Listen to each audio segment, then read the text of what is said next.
Pastor క్షమిస్తారా? Pastor క్షమించాల్సి వస్తే క్షమించాలి. Right, okay, క్షమిస్తున్నారు, నాకు ఆన్సర్ వచ్చింది. ఇప్పుడు అదే ఆడపిల్ల మీకు సంబంధించిన రిలేటివ్ అనుకోండి, అప్పుడు క్షమిస్తారా? రక్తం చిందించడం ద్వారా, అంటే రక్తం చిందించడానికి ముందు ఉన్న మానవులు, చిందించిన తర్వాత ఉన్న మానవులు పాపాలని పోతున్నాయి. ఓకేనా? సరే, ఇప్పుడు ఆ రక్తం ఎక్కడ దొరుకుతుంది? ఈ బ్లడ్ చూసినప్పుడు, అంటే ఆ రక్తం షేప్ లో ఉన్న ఆ రక్తము కలర్ లో ఉన్న వైన్ చూసినప్పుడు ఏమనిపించాలంటే కనుక ఇది క్రీస్తు రక్తము, అది పట్టుకున్న బ్రెడ్ ఇది క్రీస్తు శరీరము, ఇది తింటున్న నాలో పవిత్రత వస్తుంది అనే కాన్సెప్ట్. అంతే. ఇప్పుడు నాకు ఆన్సర్ వచ్చేసింది. నేను మా వాళ్ళకి చెప్పాలనుకుందంటే ఈ రక్తాలు తాగడాలు, శరీరాలు పీక్కు తినాలనేది చేతబడికి సంబంధించినటువంటి కాన్సెప్ట్. అంటే పిశాచులు, దయ్యాలు, చేతబడి చేసే క్షుద్ర పూజలు చేసే ఎవరైతే ఉన్నారో వాళ్ళు ఈ రక్తాలు తాగడాలు, శరీరాలు పీక్కు తినాలి లాంటివి చేస్తారు. ఓకే, సరే.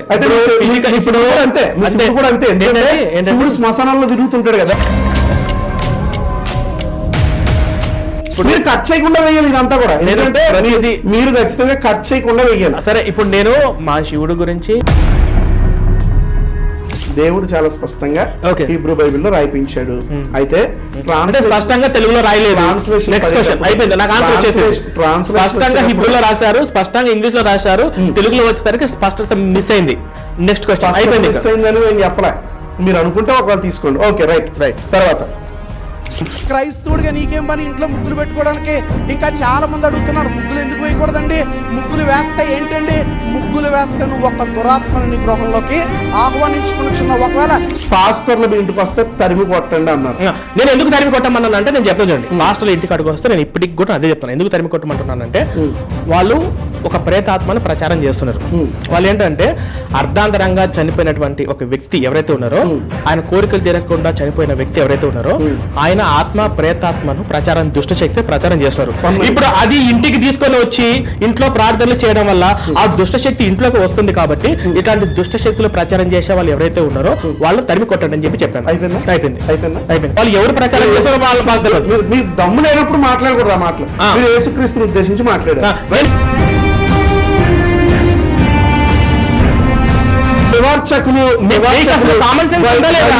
కామన్ సెన్స్ ఉందా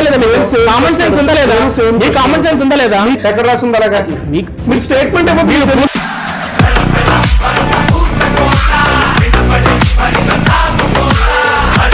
మీరు చెప్పండి అన్నారు కదా, సమాధానం రాకుండా. ఇప్పుడు ఓ పని చేయండి సార్, మీరే ప్రశ్నలు అడగాలని అనుకుంటే మీరు మీ ఛానల్లో వీడియోస్ చేసేయండి. మీరు నా ముందు కూర్చొని ప్రశ్న అడిగారు, నేను సమాధానం చెప్తుంటే మళ్ళీ మధ్య ఇన్వాల్వ్ అవుతుంది. జవాబు చెప్పండి. నేను సమాధానం చెప్తున్నా. ఇప్పుడు మీరు ఇందాక ఏమడిగారు? మీ డాడీ, తండ్రి, మీ కొడుకు కాకుండా మీరు ప్రశ్న నేను ఎంతసేపు అడిగినా నేను మధ్యలో ఇన్వాల్వ్ అవ్వకుండా మొత్తం జాగ్రత్తగా విన్నాను కదా, నేను రాసుకున్నాను కదా. సమాధానం చెప్పేలోపు మీరు ఒక్క నిమిషంలో మళ్ళీ మీరు నేను వన్ వర్డ్ లో చెప్పాలి అని అంటే గనక ఈ బుక్ ద్వారా ఏ ఒక్కరూ ప్రభావితం అవ్వరు అని నేను అనుకుంటున్నాను. సరే, ఇప్పుడు ఈ బుక్ వల్ల, క్రైస్తవం యొక్క ప్రభావం ఈ బుక్ వల్ల ఎవరో ప్రభావితం కారంట.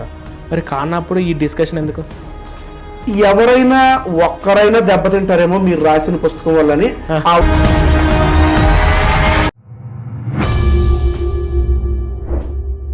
Welcome to Telugu ex Christian YouTube channel.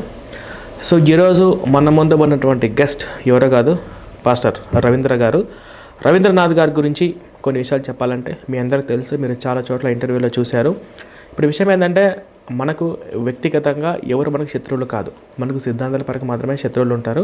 So ఈ సిద్ధాంతాల్లో ఉన్నటువంటి వైరుధ్యాల గురించి చర్చించుకోవడం కోసము వచ్చినటువంటి వాళ్ళు ఎవరైనా కానీ మన హిందుత్వ ధర్మ పోరాట యోధులందరూ కూడా నాలాగే కూర్చోబెట్టి పద్ధతిగా మాట్లాడడం అనేది మనకు కావాల్సింది. ఓకేనా?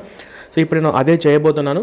ఇంకా మనము స్ట్రైట్గా పాయింట్లోకి వెళ్ళాలంటే, మనము రీసెంట్గా రిలీజ్ చేసినటువంటి క్రిస్టియానిటీ ఎఫెక్ట్, క్రైస్తవం యొక్క ప్రభావం అని చెప్పేసి ఈ బుక్ రిలీజ్ అయింది కదా. ఈ పుస్తకము రిలీజ్ అయిన వెంటనే రవీంద్రనాథ్ గారు కూడా ఆర్డర్ పెట్టుకొని ఇందులోంచి చాలా ప్రశ్నలు ఉన్నాయని చెప్పేసి నన్ను అడగడం జరిగింది. సో వాటి గురించి ఈ చర్చ. రవీంద్రనాథ్ గారు, ముందుగా మీకు స్వాగతం. సో మీ గురించి పరిచయం అవసరం లేదు, మన ఫాలోవర్స్ అందరికీ మీ గురించి ముందే తెలుసు. సో ఇప్పుడు మనం స్ట్రైట్గా పాయింట్లోకి వెళ్ళిపోదాం.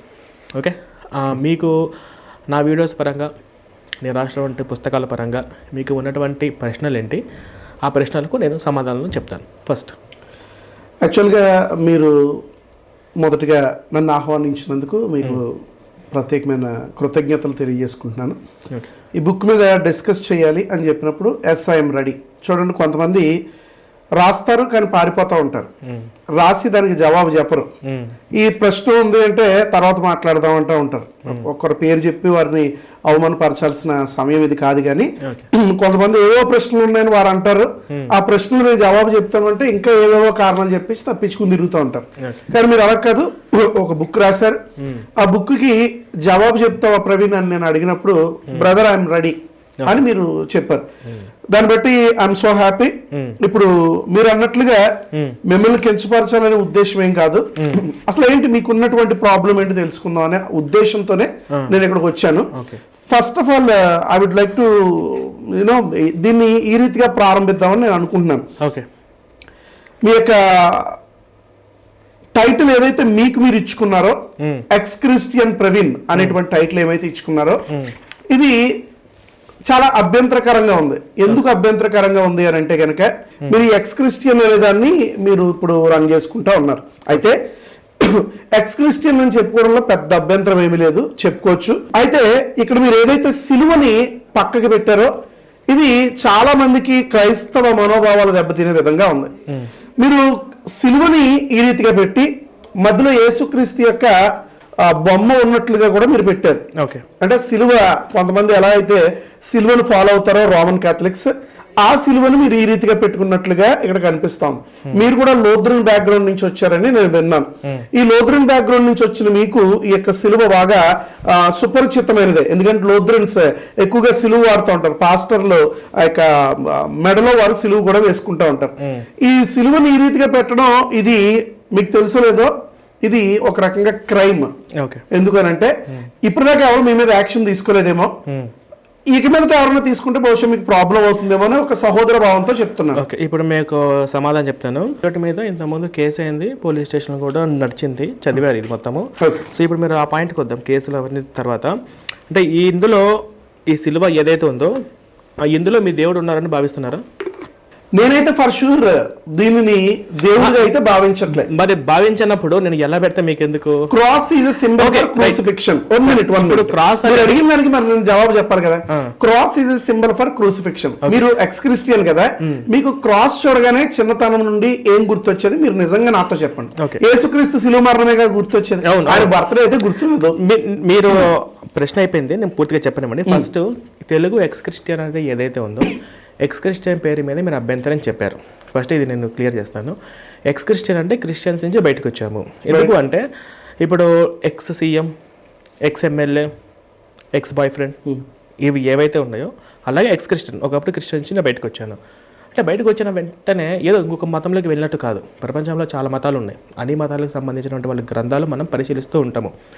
అంటే ఇప్పుడు అన్ని మతాలకు సంబంధించినటువంటి నేను పరిశీలిస్తున్నాను. దానికంటే ముఖ్యంగా నా క్రైస్తవ సమాజంలో నేను ఏవైతే మోసపోయినో అలాంటి మోసము మా ఊళ్ళో చెందకూడదని చెప్పేసి అందులోంచి బయటికి తీసుకొని వచ్చే ప్రయత్నంగా ఎక్స్ క్రిస్టియన్ అనే టీంకు నేను పెట్టుకున్నాను. ఓకే, సో ఇది ఈ నేమ్ ఇది. ఇందులో అది నా స్వేచ్ఛ. ఇప్పుడు మీకు ఎక్స్ ముస్లిం అని ఉంది, ఎక్స్ హిందూస్ అని కూడా ఉన్నారు. ఇందాక మీ ఊళ్ళో వచ్చేటప్పుడు కూడా ఎక్స్ హిందూస్ అని చెప్పి పరిచయం చేసుకున్నారు. అది ఎవరి స్వేచ్ఛ వాళ్ళది. సో అట్లాగా ఆ విధంగా అంటే ఇప్పుడు క్రిస్టియన్స్ నుంచి బయటికి రావాలని పాస్టర్లను చూసి రకరకాల కోపంతో బాధతో ఉన్నటువంటి వాళ్ళందరినీ కూడా ఒకే లైన్కు తీసుకొచ్చే ఉద్యమమే ఈ ఎక్స్ క్రిస్టియన్ ఛానల్ యొక్క ముఖ్య ఉద్దేశం. ఓకే, సో నెక్స్ట్ ఇందులో వచ్చేసి ఇది మీరు ఇందులో యేసుప్రభు దేవుడు ఉన్నాడండి, మేము ఇందులో దేవుడు ఉన్నట్టుగా మేము భావిస్తున్నాము అనే విధంగా ఇది క్యాథలిక్ వాళ్ళు అంటే ఒక రకం, ప్రొటెస్టెంట్స్ కాబట్టి ఇందులో దేవుడు ఉన్నారా? సో ఇది ఏంటంటే ఎక్స్ క్రిస్టియన్ అనేది మీరు అన్నట్టుగా క్రాస్కి క్రిస్టియానిటీకి సింబల్ కాబట్టి ఆ సింబల్ ఇలా ఎందుకు వంకరగా పెట్టాను అంటే అది కరెక్ట్ కాదు. ఎందుకు కరెక్ట్ కాదంటే ఆ క్రిస్టియానిటీ ప్రిన్సిపల్స్ ఏవైతే ఉన్నాయో, బైబిల్ ఏవైతే ఉన్నాయో, క్రైస్తవ సిద్ధాంతాలు ఏవైతే ఉన్నాయో అది మానవాళికి కానీ సమాజానికి కానీ కరెక్ట్ కాదు అనే ఒక ఉద్దేశం కూడా ఇందులో కూడా నేను మెన్షన్ చేశాను అనమాట. ఇందులో మీ మాట నుంచే నేను ఒక క్వశ్చన్ అడుగుతాను. మీరు రాసిన బుక్ ఏదైతే ఉందో మానవాళి మానవాళి మానవాళి అనేటువంటి పదం పదే పదే మీరు బుక్ లో వినియోగించారు. అయితే ఎక్కువగా కాదు మొత్తముగా హిందూయిజాన్ని మాత్రమే టార్గెట్ చేశారు. క్రైస్తవ్యం వలన హిందూయిజానికి మాత్రమే ఇప్పుడు ఏదో నొప్పి కలుగుతున్నట్లుగా, హిందూయిజానికి ఏదో జరగకూడనటువంటి అన్యాయం జరిగిపోతున్నట్లుగా మీరు మాట్లాడారు తప్ప ఎక్కడ కూడా ఇస్లాంకి అన్యాయం జరుగుతుందని కానీ, జైనిజం, సిక్కిజం, బుద్ధిజం, జొరాస్ట్రిసిజం ఇంకా ఎలాంటి మతాలు అనేకమైన ఉన్నాయి. ఈ ప్రపంచంలో 10,000 మతాలు ఉన్నాయి. అందులో క్రిస్టియానిటీ ఒకటి. ఒక 4,000 మతాలు అఫీషియల్ అయితే 6,000 మతాలు అన్అఫీషియల్ గా ట్రైబల్ రిలీజియన్స్ గా ఉన్నాయి. ఏ మతానికి లేనటువంటి బాధ కేవలం హిందూయిజానికి మాత్రమే వస్తుందా క్రైస్తవ్యం వలన? నేను ఫస్ట్ రాసినటువంటి బుక్ టైటిల్ వచ్చేసి ఓ క్రైస్తవుడా మేలుకో, ఓ క్రైస్తవుడా మేలుకో. ఈ క్రైస్తవ సిద్ధాంతాల వల్ల, ఈ క్రైస్తవం వల్ల హిందువుల కంటే కూడా ఎక్కువ బలి అవుతుంది క్రైస్తవులే.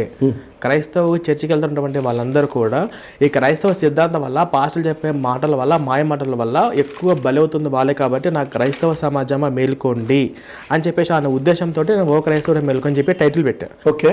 సో ఈ క్రైస్తవం యొక్క ప్రభావం ఏంటంటే, ఇది క్రైస్తవము మతము, ఆ మతంలో ఉన్నటువంటి వాళ్ళు ఎలా ప్రభావితం అవుతారు, అందులో మాట్లాడే భాష ఎలా ఉంటుందని చెప్పేసి సామాన్యమైనటువంటి వాళ్ళందరూ కూడా అర్థమయ్యే రీతిలో నేను ఈ పుస్తకం అనేది రాయడం జరిగింది. ఈ 2 పుస్తకాలు ఏంటంటే, ఫస్ట్ ఆఫ్ ఆల్ ఇది కేవలం క్రైస్తవులకు మాత్రమే. ఇందులో ఓ హిందూ మేలుకో దానికి సంబంధించి క్రైస్తవులకు, నాకు క్రైస్తవ సమాజానికి మాత్రమే. వాళ్ళు బైబిల్ పూర్తిగా చెప్పట్లేదు, సగం సగం చెప్తున్నారు. మీరు పూర్తిగా బేసిక్గా ఇన్ఫర్మేషన్ ఇచ్చే విధంగా ప్రిన్సిపల్స్ ఏవైతే ఉన్నాయో వాటి గురించి కోట్ చేసే విధంగా ఈ పుస్తకం అనేది ఉంది. ఇది వచ్చేసి ఏంటంటే, క్రిస్టియానిటీ భాష అనేది చాలా మందికి అర్థం కావట్లేదు, కొత్తగా ఉంటుంది. ఎందుకు అర్థం కాదు? ప్రతి ఒక్కరికి అర్థం అవుతుంది. Very simple language. మీరు అనుకుంటున్నారు, వెరీ సింపుల్ మీరు అనుకుంటున్నారు. ఇప్పుడు ఇందులో నుంచి కొన్ని మాట్లాడే భాష నేను క్రిస్టియన్ నుంచి వచ్చాను కాబట్టి క్రిస్టియన్ పాస్టర్లు మాట్లాడే మాటలు, వాళ్ళ కుయుక్తులు మొత్తం పర్ఫెక్ట్ తెలుసు. ఇప్పుడు బూదిగంధముల వరకు సువార్త చేస్తున్నాను అని అన్నారు అనుకోండి, ఇప్పుడు బూదిగంధముల వరకు సువార్త చేస్తున్నామని అన్నాం అనుకోండి, అది కొంతమందికి అర్థం కాకపోవచ్చు. ఎందుకు అర్థం కాదు? అది ఎందుకంటే ఆ భాష అనేది మీరు అనుకుంటున్నారు అందరికి అర్థమవుతుందని చెప్పేసి. అవన్నీ ఏంటంటే, ఇప్పుడు okay, let me ask you one question. మీరు దాటిపోకుండా నేను ఒక క్వశ్చన్ అడుగుతాను. క్రైస్తవ్యం భాష చాలా విచిత్రంగా ఉంటుంది అనేటువంటి మాట మీరు అంటూ ఉన్నారు కదా, మరి సాంస్క్రిట్ మీకు చాలా అర్థమయ్యే భాషలో ఏమన్నా అనిపిస్తుందా? ఇప్పుడు మీరు గుడుల్లో పొద్దున్నే వింటారు కదా, పార్థాయ ప్రతిబోధితం భగవతే నారాయణ అనేటువంటి మాట ఒక చక్కటి పాట రూపంలో మీకు వినిపిస్తుంది కదా, దానికి అర్థం మీకు తెలుసా? లేకపోతే శ్లోకాలు మీరు వింటా ఉంటారు కదా, ఏకం బ్రహ్మం ద్వితీయ రాస్తే అనేటువంటి శ్లోకం కావచ్చు, పాపోహం పాపకర్మాహం పాపాత్మం అనేటువంటి శ్లోకం కావచ్చు, ఏకం అవిద్వైతం అనేటువంటి శ్లోకం కావచ్చు, లేకపోతే ఇంకెలా చెప్పుకుంటూ పోతే అనేక శ్లోకాలు ఉన్నాయి కదా. ఇప్పుడు నేను చెప్పిన శ్లోకాల్లో ఏ ఒక్కటైనా మీరు భావం చెప్పగలరా? ఆ శ్లోకము నాకు తెలియదు, వాటికి సంబంధించిన భావాలు ఏదో చదివి నేను తెలుసుకుంటాను. ఇప్పుడు ఆ శ్లోకంతో పాటు దాని కింద భావం కూడా ఉంటుంది ఫస్ట్. తర్వాత అట్లాగే క్రైస్తవులు మాట్లాడే మాటలకు అర్థాలు ఏంటని చెప్పేసి నేను భావం రూపంలో నా పుస్తకాలు నేను రాశాను. వెరీ సింపుల్ గా ఒక మాటలో చెప్పాలంటే బ్రదర్, కంపేరింగ్ టు సాంస్క్రిట్, పాస్టర్లు ఉపయోగించే లాంగ్వేజ్ అత్యంత ఈజీగా ఉంటుంది. మీరు వినండి జాగ్రత్తగా. సాంస్క్రిట్ మీద నాకు కొంతవరకు పట్టుంది. నేను సాంస్క్రిట్ కొంచెం పట్టించి చదవగలుగుతాను. శ్లోకాలన్నీ కూడా దాదాపుగా కొన్ని బట్టి పట్టగలిగాం. ఇలాంటి నేను ఒక మాట చెప్పిన, కొన్ని కొత్త శ్లోకాలు వినినప్పుడు నాకే చాలా కొత్తగా అనిపిస్తుంటది. నేను రామాయణం కంప్లీట్ చేశాను, భారతం కంప్లీట్ చేశాను, కొన్ని పురాణాలు కంప్లీట్ చేశాను. ఇవన్నీ చదివిన నాకే ఇప్పటికీ కూడా ఎవరన్నా పౌరోహిత్యం చెప్పే వ్యక్తి దగ్గరికి వెళితే ఆ వ్యక్తి చదివే మంత్రాలు చాలా విచిత్రంగా ఉంటాయి. ఎంత విచిత్రంగా ఉంటాయంటే దాన్ని రికార్డింగ్ చేసుకుని పట్టి విని దాన్ని డీకోడ్ చేసుకోవాల్సినటువంటి పరిస్థితి, లేదా ఆ యొక్క ఆరిజిన్ ఎక్కడుంది, ఏ బుక్ లో నుంచి చెప్పాడు వెతుక్కుని దాని అర్థం తెలుసుకోవాలంటే చాలా కష్టంగా ఉంటుంది. కానీ ఈ ఓపెన్ యువర్ తెలుగు బైబిల్ ఎంత స్పష్టమైన భాష ఉంటుందంటే, తెలుగు బైబిల్లో చాలా చక్కగా ఇంగ్లీష్ మీడియం చదువుకున్న వాడికి కూడా తెలుగు అర్థమయ్యే విధంగా ఉంటుంది. నేను చెప్తానండి, ఇప్పుడు సాంస్క్రిట్ ఉంది, సాంస్క్రిట్ గురించి బాగా తెలిసిన వాళ్ళు సాంస్క్రిట్లో ఎక్స్ప్లెనేషన్ చేయగలుగుతారు. ఓకేనా? మీరు హిందూ ఇన్ని గ్రంథాలు చదివిన తర్వాత కూడా ఇప్పుడు పండితులు పురోహితులు చెప్పింది మీకు అర్థం కావట్లేదు, అది మీరు డీకోడ్ చేస్తున్నారని చెప్పేసి మీరు ఏ విధంగా అయితే అన్నారో, అట్లాగే ఇప్పుడు మనకు తెలుసు కదా అని చెప్పేసి ప్రపంచం మొత్తానికి తెలియాలని రూల్ ఏం లేదు. ఇప్పుడు క్రిస్టియానిటీ ప్రిన్సిపల్స్ కానీ, క్రిస్టియానిటీ పాస్టర్లు వాడే భాష కానీ, వాళ్ళు మాట్లాడే మాటలకు అర్థాలు కానీ నాకు తెలుసు కదా అని చెప్పేసి అందరికీ తెలియాలని రూల్ ఏం లేదు. అందరికీ తెలియాలని ఒక భావం రాశాను. వినండి. ఇప్పుడు ఇందులో ఏంటంటే, నేను రాసిన భావము తప్పు, ఆ అర్థానికి వేరేలా వస్తుంది అనే దానికి మీరు సమాధానం చెప్పండి.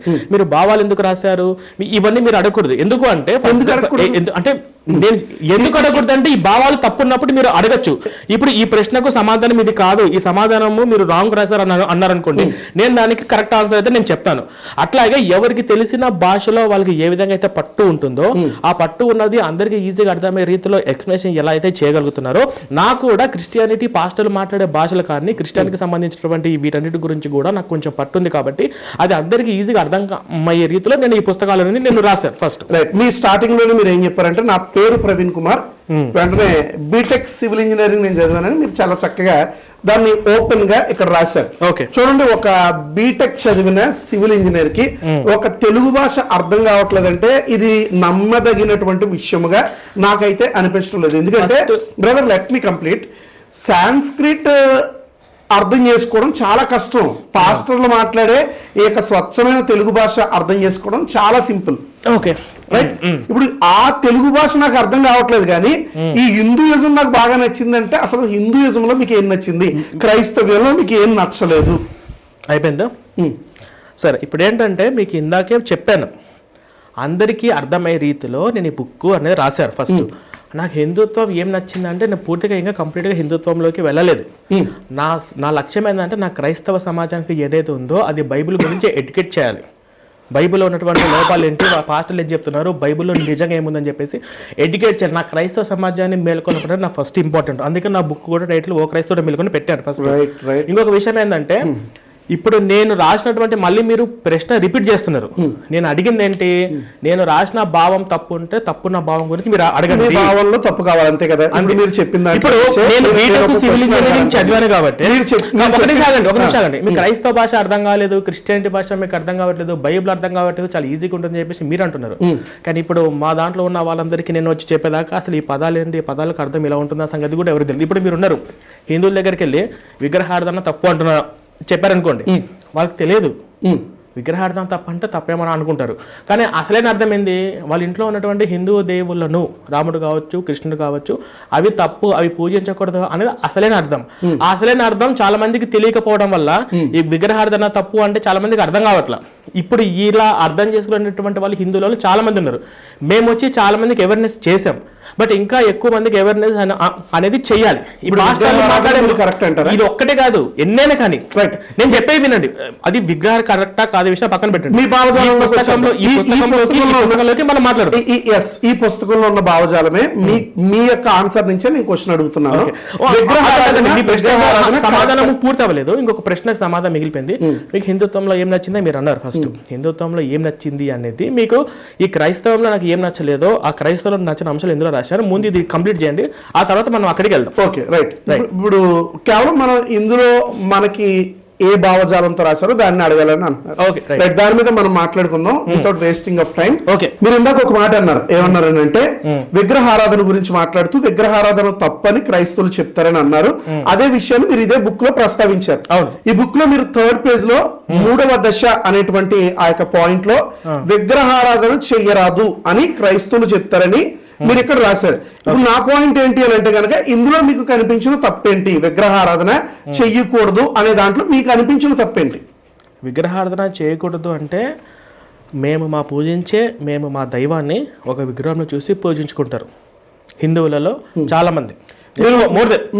మీరు ఒక మాట మేము అనే మాట మీరు ఉపయోగించొద్దు. మీరు ఇందాక ఒక మాట చెప్పారు, నేను పూర్తి హిందూని కాదు. సరే, ఓకే, మీరు ఎత్తిస్తా హిందూనా లేకపోతే క్రిస్టియన్నా ఏంటి అసలు? నేను ఇప్పుడు హిందూనే. మీరు ఇప్పుడు హిందూనే.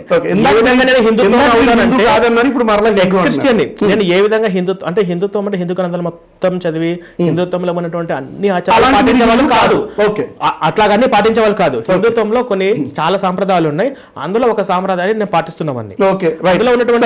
ఇప్పుడు మీరు ఇప్పుడు హిందూయే, రైట్, నేను ఒప్పుకుంటాను. మీరు ఇప్పుడు దాకా హిందూ కాదన్నారు, ఇప్పుడు మళ్ళీ హిందూ అంటున్నారు. ఓకే, నేను ఒప్పుకుంటాను. That doesn't matter. ఇప్పుడు మ్యాటర్ ఏంటి అని అంటే కనుక ఇక్కడ మీరు రాసిన దాంట్లో ఇక్కడ మీరు చూసినట్లయితే విగ్రహారాధన చెయ్యవద్దు అని క్రైస్తవులు మనల్ని చెప్తారు. మీ హిందూ విగ్రహాలని పటాలని బయట పడవేయండి అని క్రైస్తవులు క్లెయిమ్ చేస్తారు, మన ఇంటికి వచ్చి వారు ఆ రీతిగా చెప్తారు. మీకు ఇందులో వచ్చిన సమస్య ఏంటి? మీరు పూర్తిగా చదవలేదు. అన్యుల ఆచారాలు మనకు వద్దు, అవును, బొట్టు చెరిపేస్తారు, ప్రసాదాలు తినకూడదు, విగ్రహార్థన చెయ్యరాదు మాట్లాడదాం. దాని అని గురించి కూడా కాదు మాట్లాడదాం. అని దాని గురించి కూడా ఇంట్లో ఉన్న హిందూ దేవుల విగ్రహాలు పటాలను పడేపిస్తారు.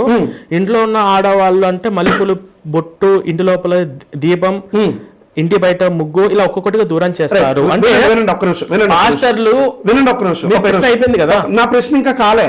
నేను ఓన్లీ విగ్రహారాధన గురించి మాట్లాడుతున్నాను. మీరు ఇప్పుడు రైస్ చేశారు కనుక సెకండ్ పాయింట్ దాని గురించి కూడా మాట్లాడుకుందాం. విగ్రహారాధన అనేది ఇట్ ఈస్ అబౌట్ రిలీజియన్, అది మతానికి సంబంధించింది. బొట్టు, గాజులు, పువ్వు, పుస్తులు ఇవేవైతే ఉన్నాయి, పట్టీలు, ఇవన్నీ కూడా కల్చర్ కి సంబంధించినవి. డివైడ్ చేసి మాట్లాడుకుందాం. ఇవి రెండు బహుశా ఒకటే అని మీరు అనుకోలేదు. ఇవి మీకు తెలియకపోవచ్చు. హిందుత్వ నాకు సాంప్రదాయం తెలియదు అంటారా? మీకు తెలియకపోవచ్చు. ఓకే. హిందుత్వ సాంప్రదాయంలో ఒక దేవుని పెట్టి ఒక విగ్రహ రూపంలో పూజించుకుంటాం. ఏ విధంగా అయితే మేము చేస్తామో అలాగే బొట్టు పెట్టుకోవడము, తర్వాత ప్రసాదాలు తినడము, ఆ విగ్రహానికి మేము కొంచెం నైవేద్యం అర్పించి మేము ప్రసాదము తినడము, బొట్టు పెట్టుకోవడం అనేది ఇదంతా కూడా మా హిందుత్వ కల్చర్. కల్చర్ కాదు అది, హిందూ కల్చర్ కాదు అది. మీరు కాదంటే బ్రదర్, నేను ఎక్స్ప్లెయిన్ చేస్తాను. బొట్టు చెప్పారు అది మీ హిందూ కల్చరే, నేను ఒప్పుకుంటాను. ఎందుకంటే బొట్టు ఆజ్ఞా చక్రము అని అంటారు. ఇక్కడ పెట్టుకుంటే జ్ఞానం వస్తుందని కొంతమంది అనుకుంటారు. అది బొట్టు పెట్టుకుని ఎంతమందికి ఎంత జ్ఞానం వచ్చిందో, ఎన్ని కనిపెట్టారో హిందువులు నాకు తెలియదు, కానీ బొట్టు పెట్టుకుంటే ఇక్కడ జ్ఞానం వస్తుంది అని కొంతమంది అనుకుంటున్నారు. ఆజ్ఞా చక్రం అంటారు. అందుకే బొట్టు పెట్టుకుంటే జ్ఞానం వస్తుందా లేదా పక్కన పెట్టేసేయండి. అసలు ప్రాముఖ్యంగా బొట్టుకి ఉన్న ఆరిజిన్ ఏంటి అని అంటే గనక, బొట్టు శివుని యొక్క 3వ కన్నును సూచిస్తా ఉంది. రీసెంట్ గా కూడా ఒక వీడియో రిలీజ్ చేశాం, మీరు చూడొచ్చు. 1 minute, లెట్ మీ కంప్లీట్. బొట్టు శివుని యొక్క 3వ కన్నును సూచిస్తా ఉంది. బ్రహ్మ, విష్ణు, మహేశ్వరులు అనేవారు ప్రాముఖ్యమైన దేవుళ్ళు హిందూయిజంలో. ఈ బ్రహ్మ, విష్ణు, మహేశ్వరుల్లో బ్రహ్మ ద క్రియేటర్, ఆయనకి ఇచ్చిన టైటిల్ ఏంటంటే సృష్టి సృజించేవాడు. విష్ణు ద ప్రొటెక్టర్, రక్షించేవాడు. బ్రహ్మకి ఎక్కువ గుళ్ళు ఉండవు. దీనికి చాలా కారణాలు ఉన్నాయి. లక్ష్మీదేవి సొంత కూతురిని ఆశించాడని చెప్పి కుమార్తె ఆయనను చెప్పిస్తుంది, నువ్వు ఎక్కువ పూజకు అర్హుడు కావు, నువ్వు నన్ను ఆశించావు గనక. నేను పురాణాల నుంచి కోట్ చేసి చెప్తున్నాను, మీరు కావాలంటే ఇప్పుడు మీరు బ్రహ్మ, విష్ణు కూతుని పెళ్లి చేసుకుంది ఇవన్నీ మీరు అంటున్నారు. వీటన్నిటి గురించి చెప్పాలంటే నేను బైబిల్లో మొత్తం ఒక చిట్కా తీస్తాను. ఫస్ట్ ఇందులో నేను ఏదైతే మెన్షన్ చేశానో ఆ మెన్షన్ చేసిన దానికి చెప్పండి. ఇంకొక పాయింట్ మీరు ఏమన్నారంటే, మీకు బొట్టు పెట్టుకోవడం అనేది మన ఇండియన్ కల్చర్. ఓకేనా? ప్రపంచానికి జ్ఞానాన్ని పరిచయం చేసింది. శస్త్ర అని చెప్పి శస్త్ర చికిత్స ప్రపంచానికి పరిచయం చేసింది. అది మొత్తం కనిపెట్టారు. ప్లేగు వ్యాధితో చచ్చిపోతుంటే ఏం చేసింది సనాతన ధర్మం? మొన్న కరోనా వైరస్ తో అందరూ చస్తా ఉంటే ఏం చేసింది సనాతన ధర్మం? ఒకప్పుడు డెంగ్యూ, మలేరియాతో ఇండియాలో చస్తా ఉంటే ఏం చేసింది సనాతన ధర్మం? ఈ బొట్టు పెట్టుకున్న వాళ్ళందరూ ఏం కనిపెట్టారు? ప్లేగ్ వచ్చి బయట కనిపెట్టాడు, అనస్థీషియా బయట కనిపెట్టారు, ప్లేగు వ్యాధి బయట కనిపెట్టారు, మందు, ఆ తర్వాత టైఫాయిడ్, మలేరియా, డెంగ్యూ ఇలాంటివన్నీ కూడా బయట కనిపెట్టారు. వెరీ రీసెంట్ గా కరోనా వైరస్ కి కూడా బయట నుంచే మెడిసిన్ వచ్చింది తప్ప భారతదేశంలో ఎవరు ఏం కనిపెట్టారు నాకు చెప్పండి ఒకసారి. అంటే భారతదేశంలో ఏ శాస్త్రవేత్తలు ఏం కనిపెట్టలేదు. అదే చెప్పమంటారు కదా, ఏం కనిపెట్టలేదు. అదే చెప్పండి. ఒక్కరి పేరు చెప్పండి, ఫలానా ఒకటి కనిపెట్టారని చెప్పండి. మీకు ఒక విషయం తెలుసలేదో, భారతదేశంలో అద్భుతమైన గుడులు ఉన్నాయి, అద్భుతమైన ఈ యొక్క శిల్పాలు ఉన్నాయి, ఇలా గాల్లో వేలాడుతున్నాయి. మీకు ఒక విషయం తెలుసలేదో, దాన్ని ప్రపంచానికి జ్ఞానాన్ని పరిచయం చేసింది, యోగా ముక్తి మార్గాన్ని పరిచయం చేసింది మన భారతదేశం. సరే, మన మునులు, ఋషులు, యోగులు యోగా మార్గం ద్వారా ఎలా ఆరోగ్యంగా ఉండాలి, ఎలా కోపాన్ని కానీ అవన్నీ మనం ఎలా కంట్రోల్ చేసుకోవాలని చెప్పేసి యోగ మార్గాన్ని కనిపెట్టింది మన ఇండియన్స్. ఆర్యభట్టు జీరోని కనిపెట్టింది మన ఇండియన్స్. ఓకేనా? ఇలా చెప్పుకుంటూ పోతుంటే మన భారతీయ శాస్త్రవేత్తలు ప్రపంచంలో ఉండరు. నేను అడిగింది ఏ మెడిసిన్ కనిపెట్టారు అని అడిగాను నేను. యోగా ద్వారా